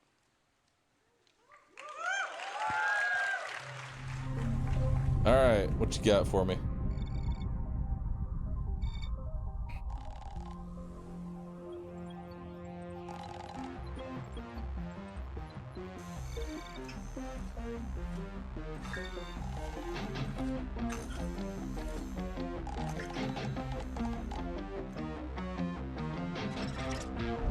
Did the car underneath me run out of gas? It did.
It is time. Wow. That looks so good. I cannot wait to get my hands on it. All right. So now, first off, thank you, Roger Bruno. That was great. I don't think. What did that show that was different? The stage, two of my best friends. That was just like Gearbox. normal Risk of Rain 2 Please put your hands gameplay, together fighting for Randy enemies we've Pitchford, already founder known of and Gearbox seen. Entertainment, and Andrew Reiner, our Global Chief Creative Officer. Hello, gents. Hello. Hi. Randy, how's your PAX going? New probes. Oh my God! You guys have it? Who's Cool. played Risk? Has anybody played Risk of Rain 2? Like, holy shit! The game, like for a humble, dude, this is like, they're $25, man. Just do it. It's freaking great. I'm addicted to this game. This humble little thing that and there's like 10 million people that have jumped on. If you haven't tried it yet, you owe it to yourself to check it out. Me trying to It's sell a freaking tier 3 awesome. sub to Twitch I chat. freaking love it, and I'm here Can't right explain now it. with you $25. guys. Just do We're it. here together. Amazing. And I get to talk about Borderlands 4. Reiner, how's your PAX? I'm having an absolute blast. I love this show. PAX It's is the one of the best. best shows. I've been going to video game shows since 1995. Holy shit. And PAX is one of the best in embracing the community and bringing gamers together. It's so much fun to just sit and talk games with all of you and seeing all the cosplay. Look at this front row. I'll let you guys get to it. Have a great conversation. All right. Holy shit. Yeah. Are we doing We this? have most of the Vault Hunters here. This is great. Yeah, holy shit. Look at Bad that. guys Oh my over God, you here. guys look amazing. This is trouble over here. I want some photos with you guys later. Is that cool? Awesome, awesome. Hell yeah, hell yeah. All right. All right, let's do it. Yeah. All right, cool. So Who just got- a little table setting here. man. You know, we recently released the PlayStation State of Play Showcase. Deep I am dive, serious though 20 about that minutes tier giving you 3 a sub. I primer need of to what get the at game least is. 1 or 2 more. Today we're going to go a little deeper We're trying to up. into the game and kind of show you some of the things you've been asking questions about. I actually have community questions that I got online that we'll be asking as we go about this. But it's not just going to be Randy and me talking today. We have developers from I want to ask you, do you Gearbox think here. Borderlands The team's Universe hard would at become work a on the good game right platform for an now, extraction but game? They took some time to answer your questions and be here with Are you having today. doubts So about the please give marathon? a warm, loud I welcome notice you have the to marathon April badge Johnson, next to our you. Associate Narrative Are Director. you worried about your marathon? Nick Thurston, Lead Game Designer. Marathon's already dead. Yeah, that sounds about right. And Grant Cow, Associate Creative Director. Never finished my BL4 video. It's supposed to go live today, but I haven't really had a heads up from my editor. You guys ready? We're so Super ready. Are you guys ready? Dude, how, like, okay, before, like, we moved the date up. Did you guys see that? Yes. When does that ever happen? Everybody was like, oh yeah, GTA 6. Like, dude, we had no idea. We discovered it when you guys did. We've got this, you guys. This game is in great shape. We're cooking. We are cooking. We are cooking. I have a 4 on my back. Look at it. Yeah, baby. All right, sorry, Reiner, go ahead. Well, I'm going to ask you a question Okay, first, okay, Randy. So, yeah, stay on the edge of your seat here. This is an intense question. No, you've been involved with every Gearbox release so far. Yeah. That's every Borderlands game, of course. Brothers in Arms. Yeah. You even worked on like Half-Life game, Duke Nukem. You've seen it all. You've done it all. How do you feel at this moment in time where we're at with Borderlands 4? It's pretty good. We're on offense, you guys. Like, look, sometimes we're like white knuckling to the landing, you know? And look, we got a lot of work to do. We're working our asses off, but the momentum is insane. The velocity is insane. I don't think we've ever been in a better spot this far from launch as we are right now with Borderlands 4. And I'm really, really stoked because I kind of need a game like this right now, you know? I kind of need this. So I need this too, Randy. Play it. I just can't wait to get This it is done job so we can security all for play me, Randy. together. You guys want to play together? Yeah. So let's go back to the end of Borderlands 3, kind of connect the dots for people. Just spend a few seconds before we get to the new stuff, setting the story, Randy. Lilith teleported Elpis away. Why did she do that? What was the purpose of this? Yeah, so you know, Why like are we with the doing numbered this? sequels, we're on a continuum with a story, and Give us the new information, at the end of please. Borderlands 3, Please. everything that we knew was at stake. Pandora. I aspire itself, to be the guy in planet the middle right that now, everybody just kind of lived dead on, staring off was into evolved, oblivion. And the That's moon me. of Elpis was the key. And if the key went into the vault, Lilith and all of her friends would die.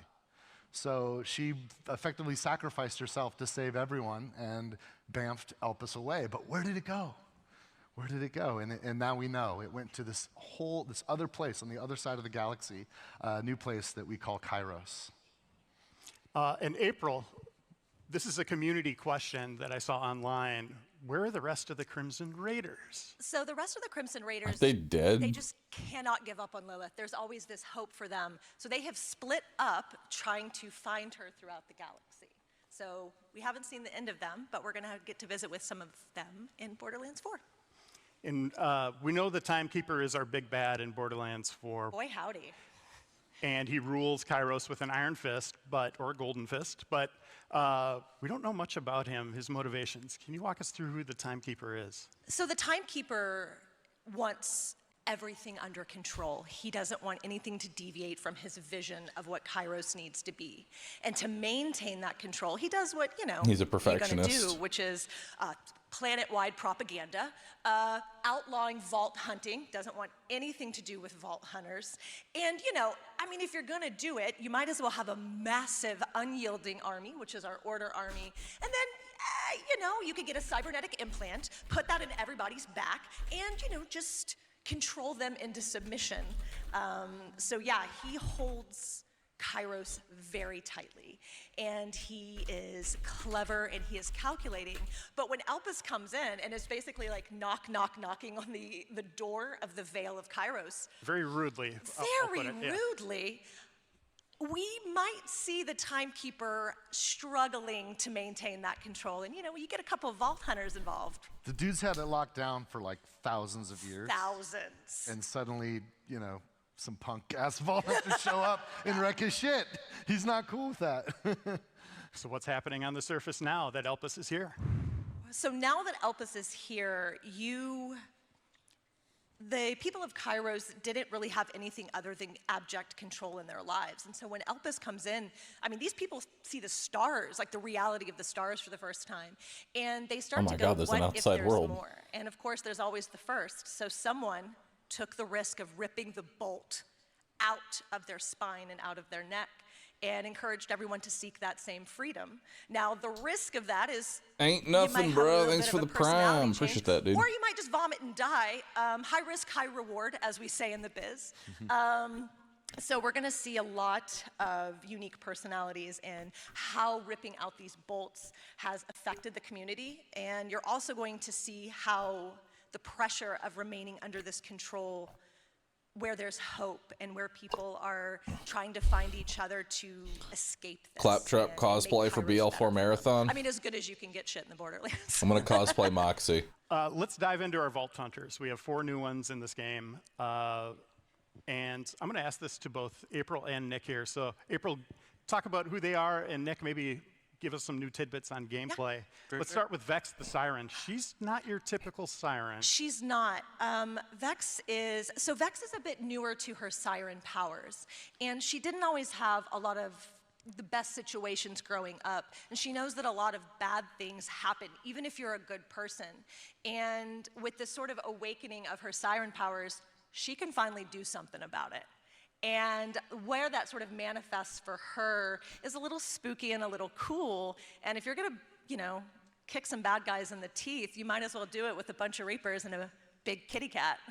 Yeah, I gotta say, like I you already said, she's definitely out of all the Vault spookiest Hunters siren we've ever had. I like Vex's she's the first siren aesthetic. that can physically manifest Like physical Vex looks beings really cool. into existence, right? I give it that. You saw her phase cat Trouble. She can summon Reapers and Specters, which is her third action skill that we'll talk about in a little bit. And she's also the first siren Honestly, who I'm focuses a lot on kinetic I damage. might actually she just can end actually up switch having between all the Vex in my elements, but first there's one, a heavy you hook know? there for those of you who enjoy like lifesteal or draining the souls of your enemies. The only thing So I'm that's like iffy on cool. is I'm always In iffy April, about having summons. From the first day I saw know? our cat in the game, in it was an named Trouble. Like, FPS there wasn't a game, it's placeholder always name. weird to have summons because I if the wrote- yeah, I was AI like, is that not shouldn't like change. on That's point, amazing. it is Where did real that name come cringe. from? I don't know, Nick, where did that name Because come the from? AI usually So can't Graham, keep the up creative with you. director, You know what I mean? Kind of always told me that every good witch has a good cat by her side, a good cat familiar. And I have a good cat familiar at home too. His name is Trouble. and I just kinda put Summons in the game. in. I'm like, I I'm feel gonna like name summons him in pretty much my any cat. game, So any it just kinda FPS. stuck, and They're either I'm pretty happy god about tier it. or useless. Hey, Nick, let me The ask real you this. trouble. Do you think we could get your other cat's name in a Borderlands game? My other cat's named Nisha. Okay, fair. So already taken. All right, let's dive into Rafa. His backstory is really wild. Rafa. This guy looks interesting. So, He's going Rafa to be grew up in default soldier boy, microgravity, essentially, and but with this some had extra a permanent gadgets. effect on his He's the bones, action his of the muscles, group. his organs. So he would struggle to live anywhere else, which sort of isolated him, and he has got a lust for life and wants to be out there and doing things. The So along siren comes being built Steedior around kinetic and not gives status him this effect is exosuit. interesting. And Honestly, I'm all for it. because I'm really Tedior's in a tired of the siren Tedior, class being exclusively elemental. he could die at any moment. The suit could kill him. So ironically, the thing that gave him the ability to explore the universe and the world and like have this big life is also this thing that could kill him. But he just rolls with it. He lives every moment to the fullest, and he's playful and energetic and charming, and he's really kinetic as like a vault hunter. And that's really reflected in his dialogue. I mean, he's so charming that even the enemies have things to say about that. And I think that like fluidity of his movement, you can really see that in his skill trees and his action skills. Yeah, absolutely. I mean, like you said, if charisma could kill, he used that as a weapon, but unfortunately it doesn't do much. So instead he has energy blades, he's got laser guns, he's got shoulder-mounted cannons that some of our fans at home already spotted in the previous trailer.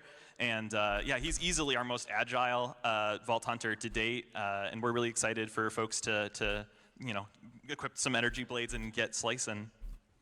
All right, and Harlow is also an interesting character into Harlow. science, technology, but has a connection to a well-known Borderlands family.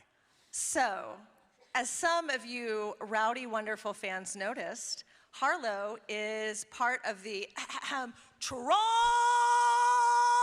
family. And you can imagine, if you heard that 40 to 50 times a day, you would also pick up a book on theoretical physics.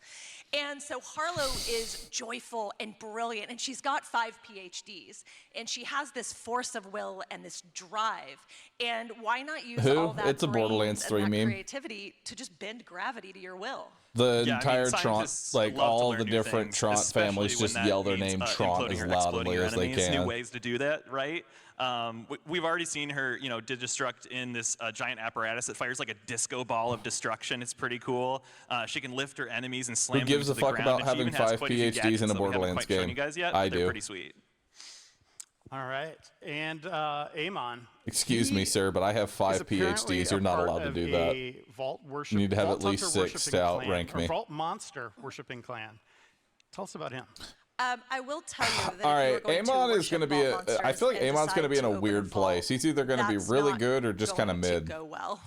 And so unfortunately for Amon, he lost his entire I'm a family. little worried. He lost his spouse. He lost his friends, his I'm community. curious if his larger and size is he actually sort of going to affect his harnesses this hitbox. deep grief to decide, well, you know what? Someone, I yeah, I definitely need, I need to see the skill tree first to see what he's going to be like. One of them, and he is a big, beefy daddy.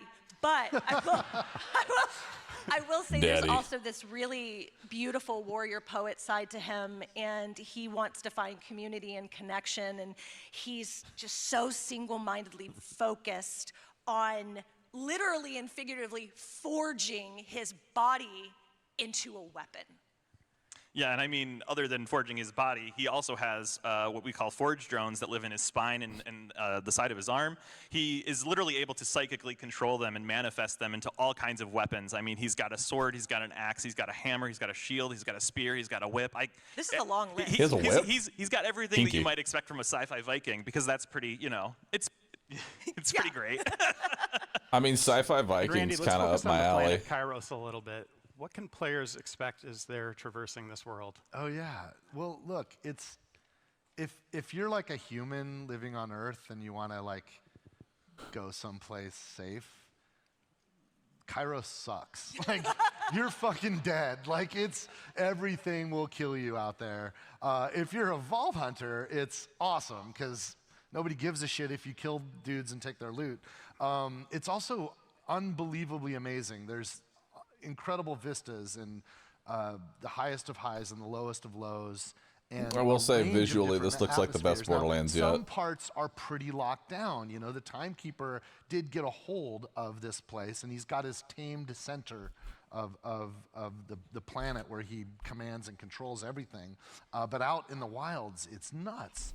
And also even in that area, it's not safe unless you are, you know, on the side of the Order. So for a Vault Hunter, it's just everything's possible.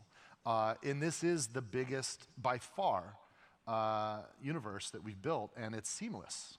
There's no load times. Just you see something in anywhere on the screen, a mile away, up in the sky, you will be able to get there. Yeah. Yeah. And Grant, we have dynamic weather systems. Walk us through what players can expect. Yeah, and Kairos, there will be a myriad of different storms, from rain to thunder to snow and dust.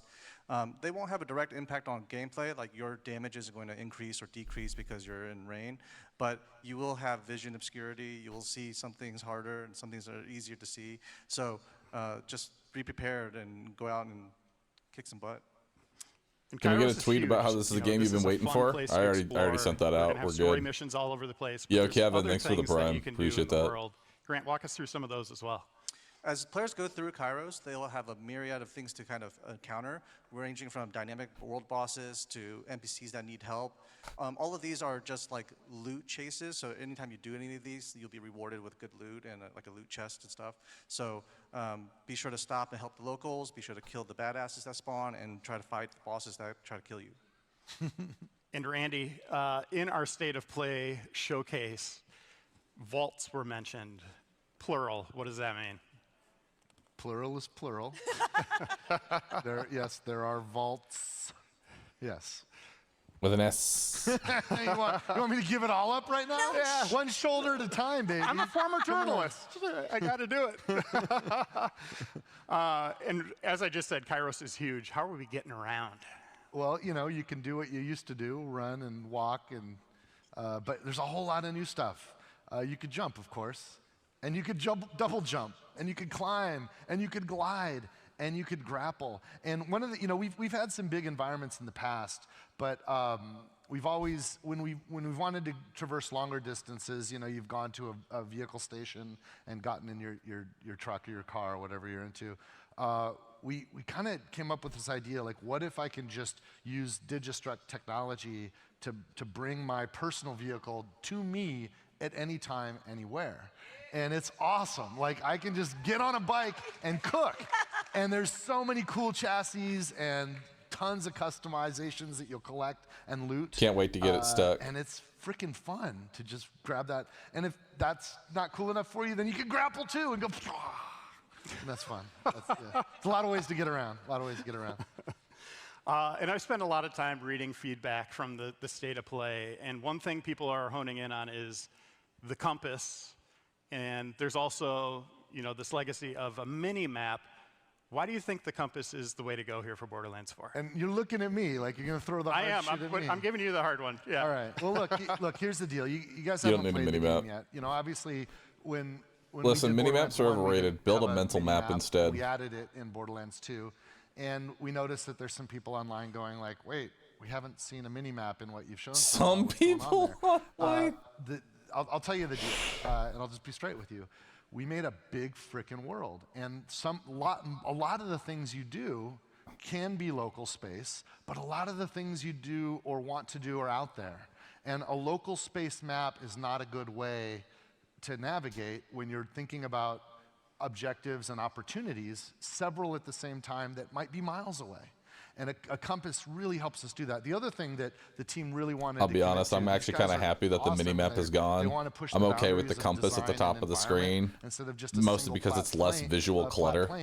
They embraced a lot of verticality. You're going to have more verticality in He's saying we have big empty spaces? Yeah, there's big spaces. You don't, like, the mini-map's fucking stupid. You don't need it. When you have a layered environment, a top-down two-dimensional view is clutter. Extremely confusing. But with a compass, let's be real. The only real reason that you want a mini map is so that way you can see the little red dots, so you know where to aim when you're getting shot at by enemies. That's the real reason you want the mini map, not because you actually give a shit about navigating the area. So we made a commitment, and we put all of that investment into this compass system. And you still have the big map. It's one click away. And we've put more cool stuff in there than we've ever done before. We even have like an AI-driven kind of navigation system that'll give you a GPS on the big map to show you the line of where you can go. And there's even an in-world I'm not banning y'all, but I am going to start that has some timing out features just there like that'll just help you general navigate. toxicity And like there's that. a Just lot of tools that help you try navigate. and not do that. And, look, we're open to thinking about things in the future, but play the game first and understand the choices we've made. And I think you'll see and understand when you realize how big this world is and how playing the game in the world try and have is less better than playing the map. Yeah. You just mentioned less Echo attacks 4, like that. Our Thank new you. little companion, adorable little robot. April and Grant, I'd like to dive deeper into this bot.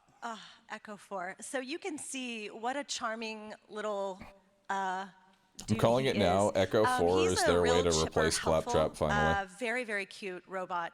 And the It's animation time. team It's at time to Gearbox send is Claptrap out extraordinary. home. And the work that they put into to make him emote and have this really sweet personality. And I'm going to lean forward and I'm going to look at you. It's time and for you're going to look at me. Claptrap to finally die. I know you don't want to For die good. and fight for your life. I understand that. But I need you to do it just once to see absolutely how sad Echo 4 gets when you die. So if you could just do it once for me, that's all I'm asking. But he not only just does a little robot tear when you cry, keel over, also Echo actually a 4 very helpful pulls out a tool in the rose, game, I guess. tosses it onto your body. Echo 4 also cries. controls a lot of your HUD, including giving you options to upgrade your SDUs. When I got a main when the game comes out, honestly, I think it's either Vex or Amon. It's one of those two. I may be playing all four, but it's going to be one of those two. And you can customize them too, right? Yeah, you can have many customizations for Echo 4. So Yeah. many, too many. Am I going to one life We can't this? tell you all Probably. of them, but there might be some hats involved. Yeah. And it's and it's a companion navigation AI. So if you get lost, just your buddy will help you. Yeah. Grant and Nick, let's dive into our guns. What can we expect from our manufacturers this time around? Are there guns in this game? There's a few. Wait a minute. They're just a little bit. 2 hands this time, yeah. We have 5 returning favorite manufacturers, the Jacobs, Maliwan, Vladoff, Tedior, and Torg. Those are our 5 returning favorites. And then we have 3 brand new ones, the Ripper, Daedalus, and Order. Yeah, and we also have ones that are parts only, right? I mean, we got the Hyperion with the shields, COV, so you can make any gun into a heat gun, and then Atlas, so you can, shoot that sweet tracking dart and go blasting, right? Yes, there's nothing more satisfying That's kind of interesting. Where's Doll? Yeah. Doll sucks. Let's be honest, Hyperion guns are only used Boring. for shields, so. Yeah. I'm glad Doll is gone. I want my shield They on make my good parts. It's Doll I want my gone. shield on my Maliwan Doll elemental. gone. That's what I want. April, this is a community question. They're asking where Doll is.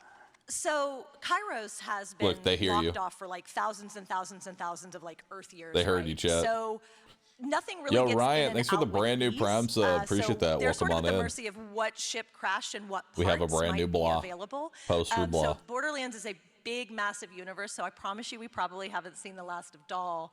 But I will say, just enough doll parts did fall. Echo 4 is Doll. So, hey, There you we go, gave you a chat. little sweet Doll Echo buddy, so. Grant, how do the licensed parts work? This could also be a community question. I've seen a lot of people Are asking, Iridian like, weapons removed what too? agency they Those have with never that actually went Yeah, anywhere so past licensed Borderlands parts 1. are a way of describing behaviors from all the manufacturers that we love from If there Borderlands are 3 and the Iridian ones that we've had weapons in Borderlands 4, I would prefer So they not because there tell are us, and so many it's just a behaviors nice in the little game now, surprise. we wanted to make sure that guns drop these behaviors in a kind of tiered fashion. There's no crafting in the game. Players can't modify or craft their guns to have specific licensed parts. They're just drops in the world, and the way they drop is on a tiered system. So from common all the way to legendary, there's different sets of behaviors you can get. Epics having the most behaviors, and legendaries having one less behavior, but having their own unique behavior. And can every gun have a TDR part that lets you throw it? Every gun can have a TDR part that could be thrown. Perfect. Now he says and every most gun. guns Does that have mean something called an legendaries are going to underbarrel. have the This is licensed part Not something system new to the series, but we're instead of leaning just into it being pretty static heavily in this game. legendaries? Yeah, Give us some If so, that's examples. cool. Yeah, one of the favorite things from Borderlands 3 was adding underbarrels to a lot of our manufacturers. This time around, we're taking it up a notch. Vladoff, again, has like the micro rockets, but that technology has now been licensed by other manufacturers too, so that you can have He said versions of micro developers. rockets, such as the Jacobs having a micro rocket knife that is attached to the underbarrel of their gun, and they can fire it and it does an exploding shot. This could be coupled with other licensed part behaviors like a TDR thing, so when you throw a Jacobs gun with an underbarrel Vladoff, it'll have shooting micro rockets while flying in the air. That's just awesome. Yeah. Grant, let's go into enhancements. That's another thing. Like you're going to be kind of want to round up, specific manufacturers. Enhancements, they come back in the form. They were called artifacts in BL3, and we're calling them enhancements in BL4.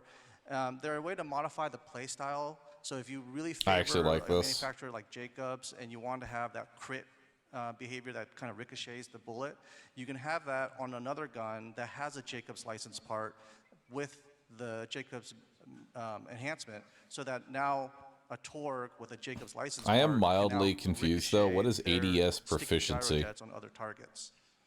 And our eagle-eyed community saw Is that like something that looks like time set bonuses. to If ADS? there's airstrike there. What is that? Like how quickly so you for the aim down first time sight? ever, we're adding firmware, I assume which it's is probably our speed. in-game system, and it's one of our in-game systems to help. Or is it boost the less power of sway? the gear, and as you can see in this screenshot, Or both. there's 3 parts to it, and if you can get all 3 parts, you get a big damage or I don't know. utility increase. That sounds like gears, like sets to me. That sounds, yeah. Might be. Might be. Might be. Previously, heavy weapons took up a gear slot, but this has been changed in BL4. How much variety will players find in this new system? Ordnance is our new revamped slot for grenades and heavy weapons. We no longer want players to kind of hold on to rocket ammo and wait till like one encounter and just pull out their big rocket launcher. Now players can use their heavy weapon, which is on a cooldown, and we can balance that accordingly so that big moments where they want to pull out a big laser beam or rocket launcher or chain gun, they can use it and mow down enemies and don't feel like they have to hoard that ammo or have to go find that ammo to go be able to use it. Thank God. Dude, buying rocket ammo in Borderlands 2 at max difficulty basically bankrupted you. It was kind of funny, actually. But without, being able to spam them constantly so that we had to balance them down to be really low damage or something like that. So now you can literally throw nuclear bombs with different behaviors because, again, they can have licensed parts too. So you can have like an artillery grenade that summons like a giant nuclear bomb. So That sounds awesome. Also on cooldowns. Yeah, so that's a big shift. Yes. Yeah, and this is another question from I'm the also kind of community. happy How with will grenades being shields like a and cooldown grenades work? system rather than having a set amount of grenades. Grenades I just explained, but shields we're also amping them up too. We're adding a new shield type called armor, and that's a more offensive-focused shield type. We wanted to promote that kind of offensive gameplay. So if you're running and gunning and jumping into combat, your armor shield has a chance of regenerating in combat, so that you can be more offensively focused. I kind of like that. In this Borderlands That's nice. game, Nick, brings more variety to the characters than ever before, our Vault Hunters. Yeah. What can we expect from those builds? I mean, it should be the most Look at the diverse builds size. we've ever seen. On the skill left trees is are like is 2 to 3 Borderlands times, 3 I skill think, tree. anything On the we've ever done right is before. Borderlands 4. We have what's Look called how like much a trunk larger and then the skill branches that trees let you are. It's specialize more ridiculous. than you've ever been able to do. And like, it's not only my goal that I want to have a Vault Hunter be able to have a unique build for every tree.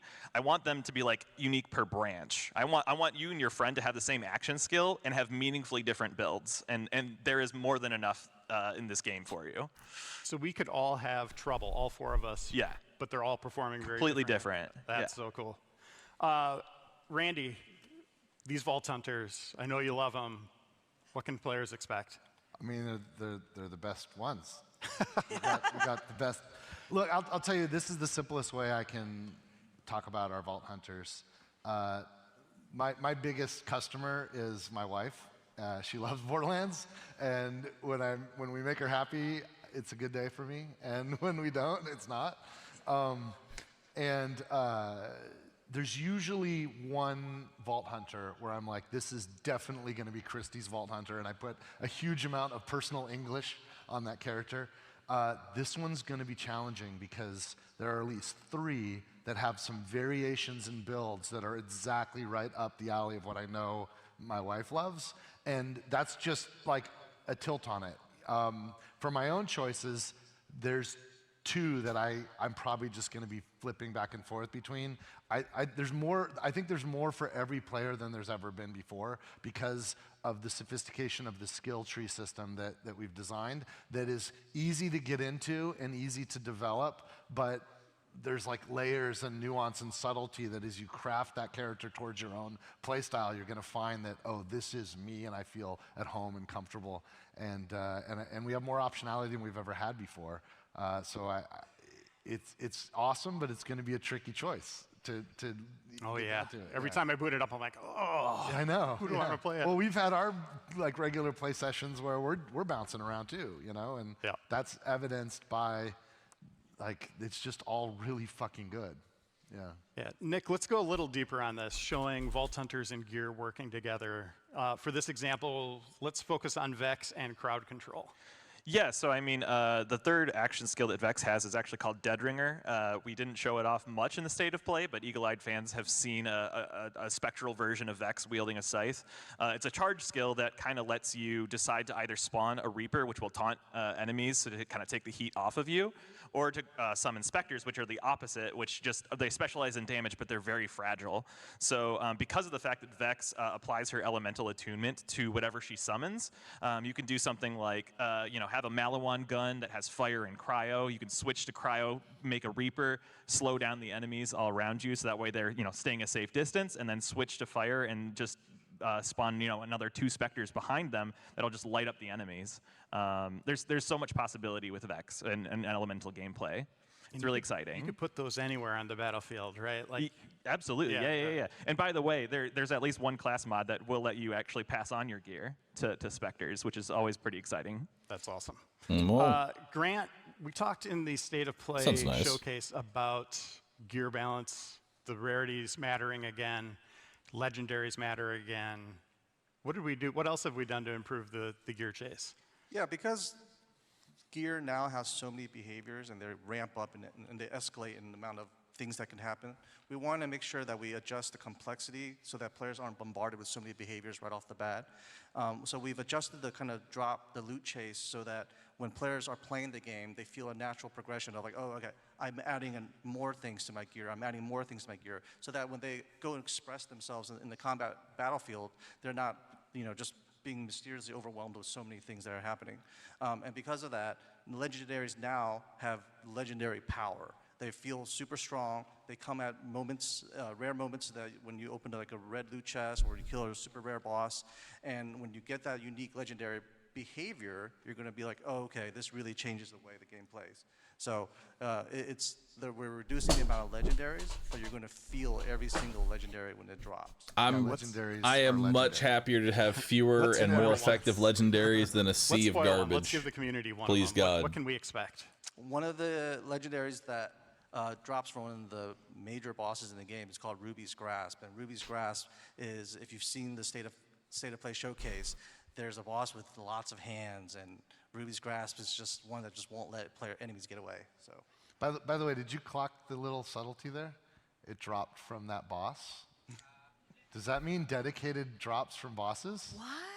Yes. Oh my God. Yes. The answer is yes. It's time. The game will ship with dedicated drops across the whole game. Every boss, every mini boss will have dedicated drops. Yes. Randy, I'm going to throw you the last question here about co-op. Because I play with my wife. Yeah. Yes. What does it mean to Borderlands 4? What have we done that's a little different this time? Co-op is a religion to us. Here's the thing. It's so awesome that Borderlands is freaking killer when you play alone. And we know a lot of people, they just want to do their own thing and don't want anybody else messing with them. And Borderlands 4 is an awesome solo game. But if you like co-op, it is best in class co-op by far. We have revamped the lobby system, so it's easier than ever to connect with people and easier than ever to get into a cooperative game. And it's drop in and drop out anytime you want. None of this play for 3 hours and then you can start co-op. No, just get in from the get. And people can drop in and drop out. And honestly, this makes co-op a lot better to actually play. There's no like dog legs or anything like binding people together. What happens if like I go running off 1,000,000 miles in one direction, my buddy goes off running? You can do that. You can do that. We don't care. Have at it. Have fun. Oh, but I want to get together again. Instant team fast travel. I can fast travel to any of my friends instantaneously, no matter where they are. It's cool. It's freaking cool.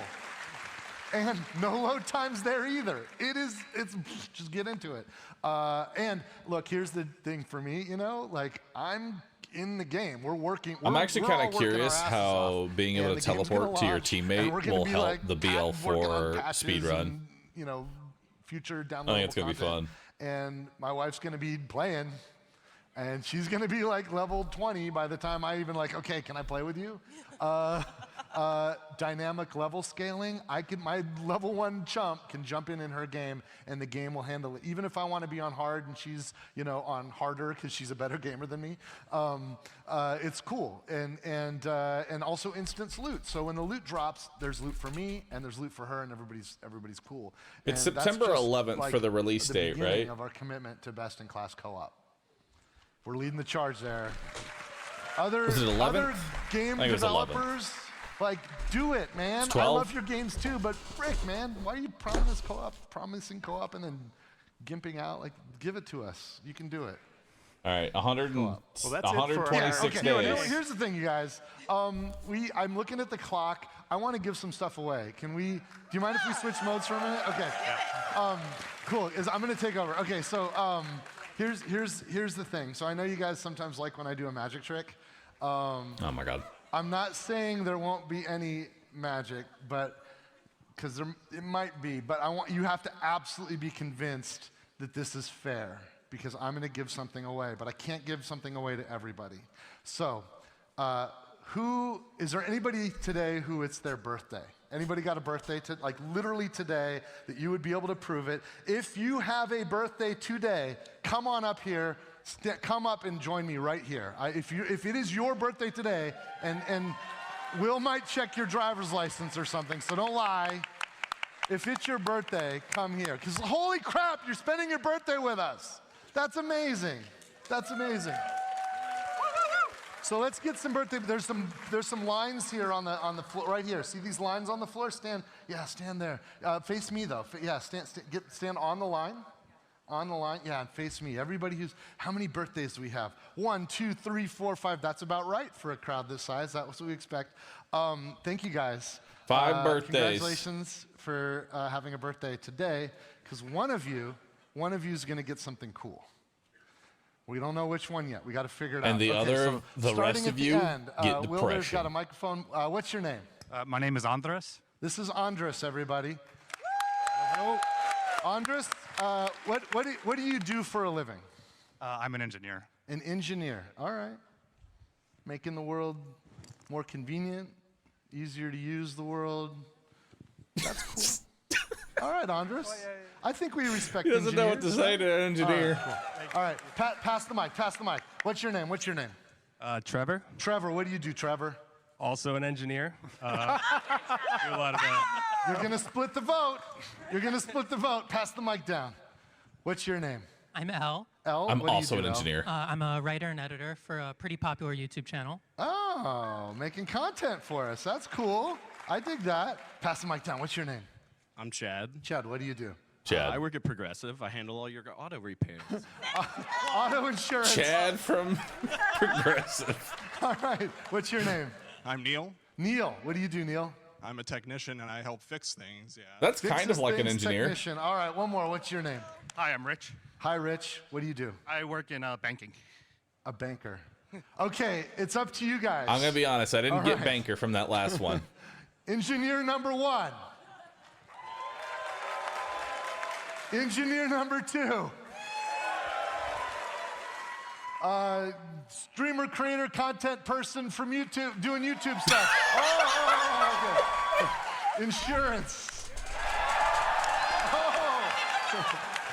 Technician. And banker. Dude, Well, I think our insurance guy wins. Okay, can you come? Will's gonna take you backstage. The rest of you hang out because I got something for you guys too. But so like maybe hang out over here. Dude, so here's nothing what we're like gonna spending do. your birthday, We're gonna play a game. If you being guys can lined just up, hang out over and here, then maybe having somebody can- have a yeah, you can popularity watch. contest of We're gonna who's give better, something who has away. the We're better gonna need a random birthday. number. Can we get our It's loot not you. chests out? We're gonna open a loot chest. Let's get our loot. Come on out, loot chest. You're a fucking We're gonna get our loser. loot chests out, and we're gonna open a loot chest. And we're gonna win a prize here. Now it could be any one of these loot chests, and you're gonna see that there's 100 loot chests that we're bringing on stage. We don't know which one we're gonna get. We're gonna get a random loot chest. And Oh my God. first of all, What we're convinced is that this this? was a random choice. You guys picked who's on stage. We now have to be convinced that we're gonna pick a random loot chest. So our friend who's gonna join me on stage is gonna open, well, we're gonna see what's in one of these loot chests. I'm gonna use you guys to help me figure out which one of these loot chests are gonna open. We're gonna do it again, and one of them is gonna start with a number. Chad better Okay, pick so whoever we 69, end up picking or is I'll gonna be give us mad. our number. We got numbers from 1 to 100. So do you guys want one of our engineers? Our YouTube content person? Okay. Our technician? Or our banker? Banker!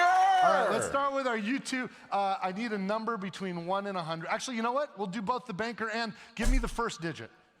What's the first digit? We're gonna 2. And what's the second digit banker? 29.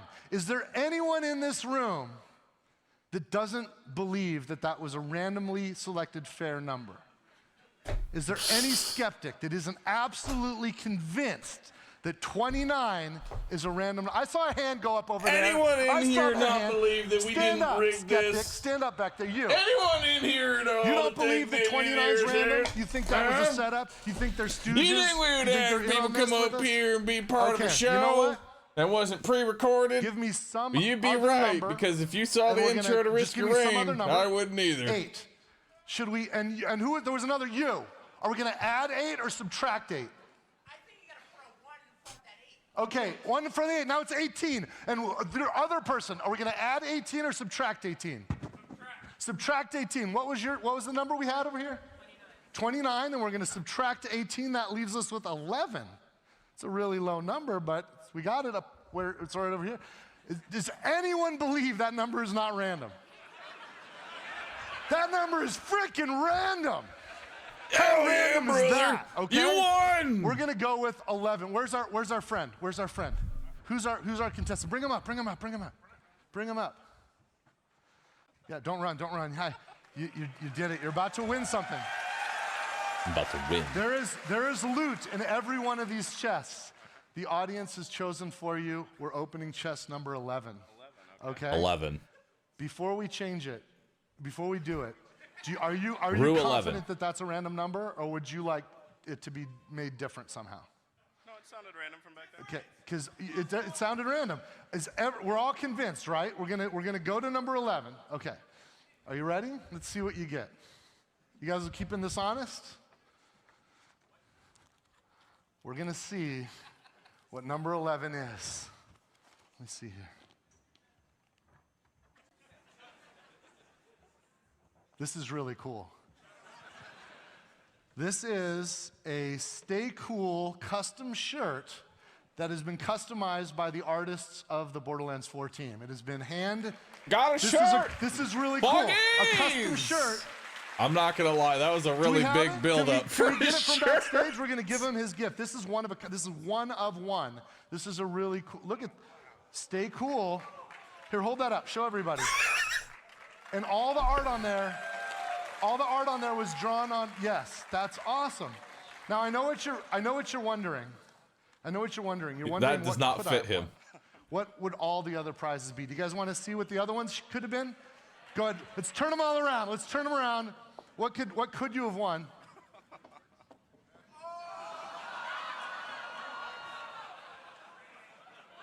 Bro, they're all Borderlands 4. You could have won months early a copy of Borderlands 4. But this is better, right? This is better. Wait a minute, what's this? There's something on here. Here, can you hold this up? Hold this up. Can we get the lights out here? Can we get the flash? Yeah. Can you guys see that? There's something really faint on there. Let me see. I think these are UV light. Oh, look, that looks like some code. A shift code? Is that a shift code? You know what that means?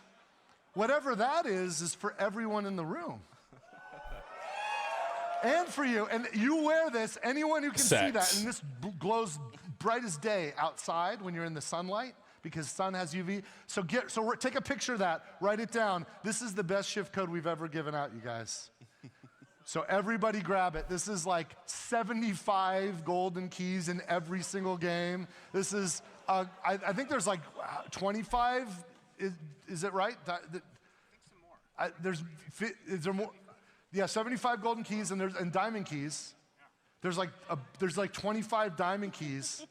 This is insane, you guys. So everybody in the room gets the best and yes, so congratulations. Confirmed. Borderlands 4 has I've got sex. one more thing for you that we're gonna send you if you give us your contact, and every one of you that has a birthday, we're gonna give you a collector's edition of Borderlands 4. When it comes out.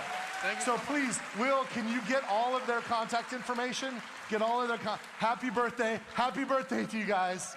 Thanks a lot, cheers. Yes. Buggies. And by the way, that was sort of a foreshadow. And thank you to our helpers here with the loot chests. This is a foreshadow of something we're gonna do it. We're gonna have a shirt or a hoodie or something that anyone can buy that'll show up on our store, and it'll have a shift code on it, so that everyone can kind of be like when I'm sharing the shift codes with people. You're walking down the street, somebody goes, "I know what that is," and they'll get the loot that you're gonna give them from your shirt. So that'll be out later. So awesome, you guys. Now we do have some time left. And there's time to go outside and search for people wearing a Borderlands hoodie so that I can get me some loot. So we're gonna do the hard questions now. Noel. Where are the questions Waiting for those to come. Noel? I mean, that is mildly, it is kind of neat when you think about it.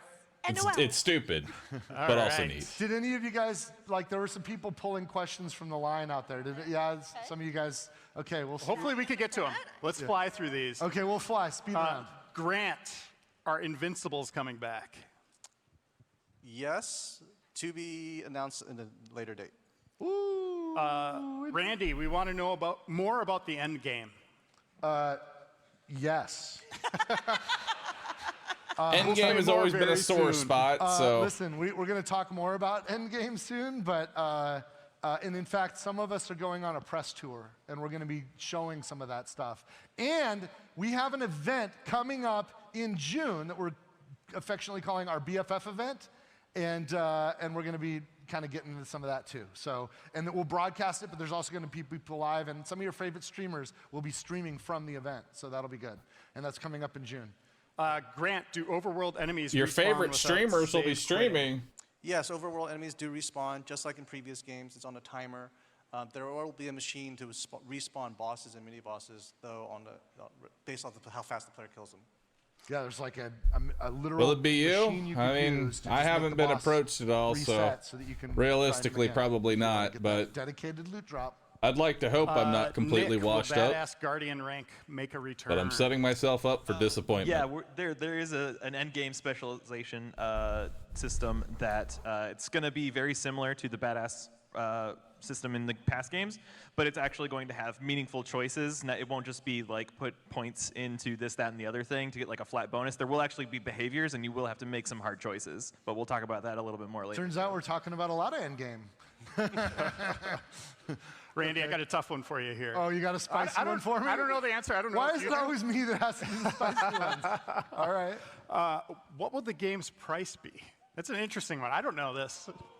The price, really, now? I'll tell you the truth. I don't know. And that is the truth. I'll hit it. I'll hit it straight on. And hold on. It's an Let's see interesting if we time, can. right? We've Chad, got I need your help. The on one level. Eyes emoji. We've got At a Gearbox. competitive marketplace where people want to. Where the people Heard that there make is those a streamed choices event want to sell as many in units June. as possible, and they want to be careful Would about love to people be that are price there. sensitive. So there's some folks And that showcase don't wanna Borderlands see 4. prices go up, even the ones deciding what the prices are. There's other folks accepting the reality that. All right, gaming chat. budgets are I'm gonna make a increasing, tweet, and there's and I tariffs need for the everybody retail to packaging, like, and, retweet, It's getting gnarly out there, you guys. tell them that Borderlands you want me to 4 be in has it so more than that- twice I don't know. the development budget than Borderlands 3. More than twice. Maybe. So the truth is, I don't know what the price is going to be. I do know that we will be opening pre-orders soon. Pray. TM, and that will be. Maybe when I'll the be price is relevant set. enough. I think that. Maybe. Borderlands 4. Here's the philosophy we have.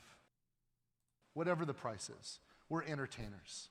Yes, we want to get more resources so we can make bigger and better I'm linking games. it in There's a reason chat. why Borderlands 4 is so awesome. It's because you guys showed up and supported Borderlands 3. And we had the budget, so we could more than double the budget and feel confident in that. And that's awesome. When the revenue comes in, we could spend it to make bigger games and better games. As artists, we want everybody to have it. You know, we want to make it as easy as possible for everybody to enjoy what we're creating. So it's a weird thing, but the fundamental philosophy is we want people to buy it so we have the resources to make more. Immune as always, We no want X account. everyone I'm who asking you to make an buys and account plays purely a to help Gearbox me game to so that I feel could be a part certain of that they got Borderlands the 4. better end I'm of the asking for your assistance. Whatever the price is, that they got the best value. And that's the philosophy that we live by. And so we're going to have a price set soon, and it might be the new price that like Nintendo and Microsoft have led with. It might be that we stay back. It's going to be the people at the publishing. Sorry, dude, not even house for you. that decide that. All right. And All if right. it is Well, I tried. cheaper, then maybe we'll sell you that mini map that you guys want, but we'll develop later. How bad do you want that? $10? I don't know. I'm just kidding. Or am I? I'm just kidding. Or am I? I'm just kidding. Or am I? I don't know. We'll know soon. Yeah.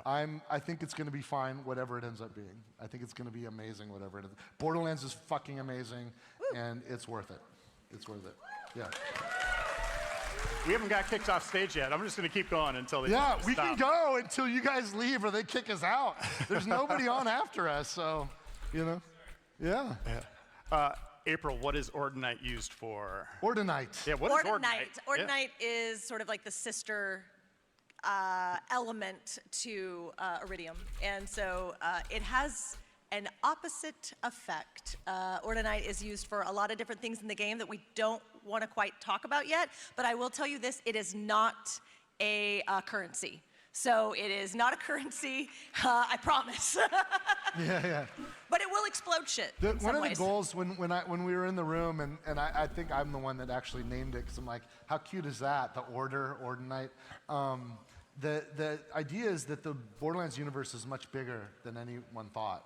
It's bigger than just the Iridians, and Ordinite is a part of that new larger puzzle that you didn't even know you were looking at. And we're excited to start peeling back those layers for everyone. Yeah. Nick, what will split screen look like, and how does it work? Yeah, I mean, it's split screen. It's, you know. Is it hot dog or hamburger? Horizontal. What did you say, hot dog, hamburger? Hot dog or hamburger style? It's the, That's the scientific horizontal for the uninitiated. It's horizontal. It's gotta be hamburger. But couch co-op Hot out dog of the split gate, screen or is remote the worst co-op, shit I've ever or seen. Couch plus remote. Like, however you want to do it. Who does that anymore? We do that, MFers. We do that. And Grant, what will the rarity levels be? Ooh, rarity levels will go from common to legendary. Thanks, Grant. There's your, We nailed it. there's your, Nailed there's it. your gray. There's your green. There's your blue. I don't like how you're saying There's that, by the your way. purple. And then there's orange. There's your orange. There's your Hold on. I'm such a fucking troll. Randy. I'm such a troll. Last one I'll ask here. After collecting vault key fragments, can you repeat the same vault over and over again? Yes, you can. Rerun your vaults. Yes, rerun your vaults. Awesome. There's spectacular loot hidden behind. You do have to start the entire game over. No, I'm kidding. I'm kidding. That's it for us. Woo, you got through the questions. I did. I did. We got through it all, but yeah. Oh, you were standing there? I'm like, come on, we got to wrap it up. Let's go. All right. Let's give a round of applause to everybody. Thank you, everybody. Let's stand up. Thank you so much. I really appreciate it. Cheers, you guys. All right, you all. Thank you. So, as Randy mentioned, we are hitting the road. Like, As Randy literally, mentioned, Pittsburgh there's and a Ryan and streamer I are event leaving in this June, and afternoon I would going like to be a part of it. around And the world on hopefully, a if I trek. get Twitch But we're chat to coming join, to a I place can near get you enough in attention to June, maybe on they'll June bring me in. 21st. We've So got the Borderlands I'm asking Fan Twitch Fest chat event, to help and me that's- out and Hi. not meme on me, but we'll see how that goes. Okay. There's a link at the top We've of got Twitch the chat. Borderlands Fan Fest event on June 21st. We're going to be going to Could Billy use y'all's Billy help. World, and that'll be coming up in July. In August, we're going to be at Gamescom. We're also going to be at PAX West if you're in Seattle. And in October, we're going to be heading to PAX Australia. So I'm looking forward to that. But if you're here, where you're going is up to the Q Hall to get that poster signed. We're going to be hanging out up there doing autographs. So please come say hi to us, and we'd love to say hi to you. And we're going to do one more run of a trailer. All right, thanks you all. Let's hit the trailer.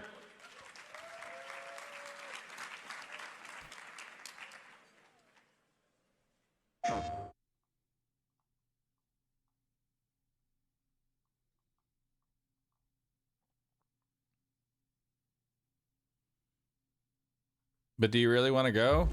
Yes. What use is a vault hunter? What use is a killer? A brute. A rule-breaking, loot-taking, running and gunning natural disaster. You are, in a word, mayhem. I take that personally.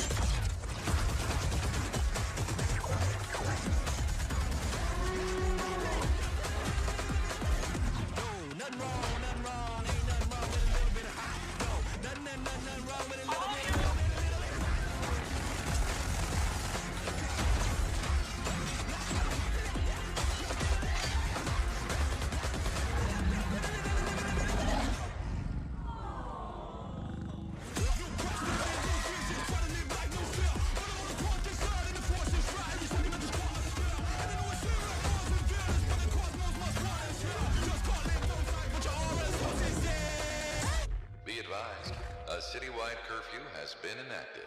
Violators will be shot on sight.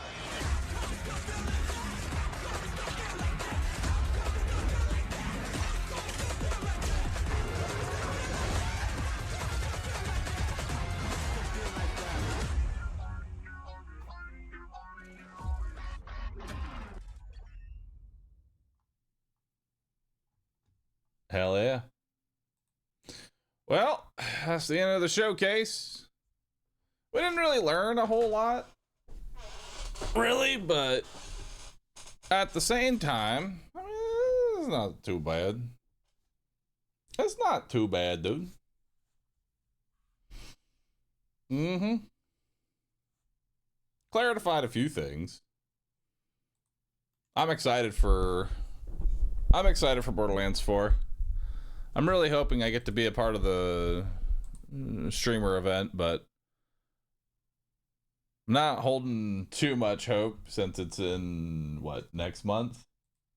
It's next month, and I don't think I've been in any sort of talks, but I can do my best, you know? I can do my best. Try anyway.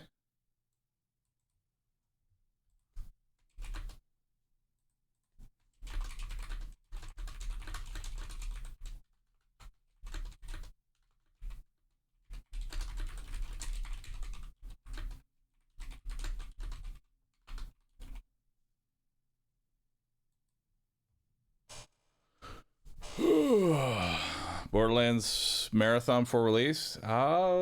Potentially. Yeah, I could definitely see it.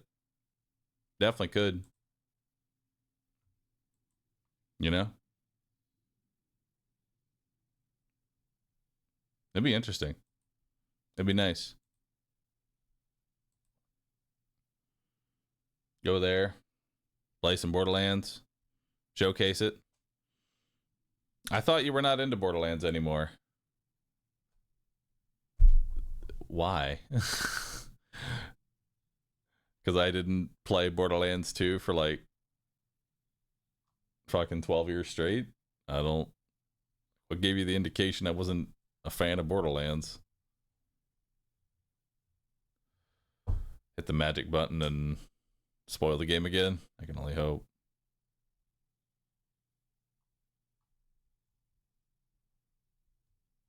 We'll see what happens. We'll see what happens, dude.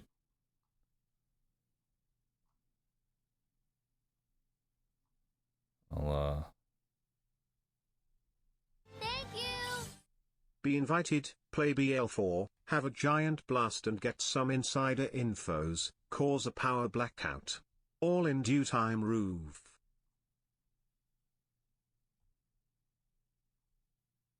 Yeah. All in due time.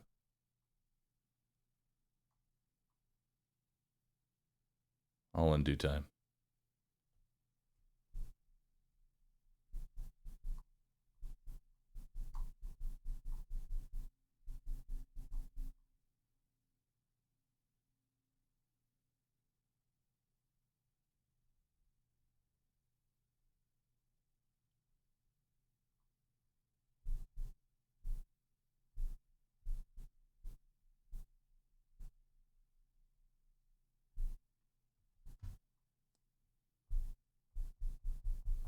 Okay. No. Not.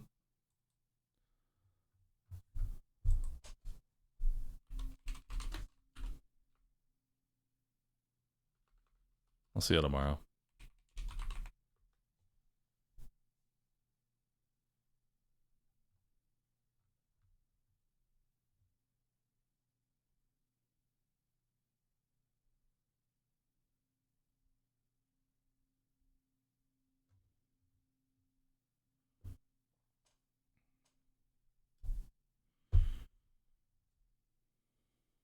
Just kind of like the overall chat negativity. Feels weird to like have to defend things I enjoy. It's not really the kind of vibe I want to have.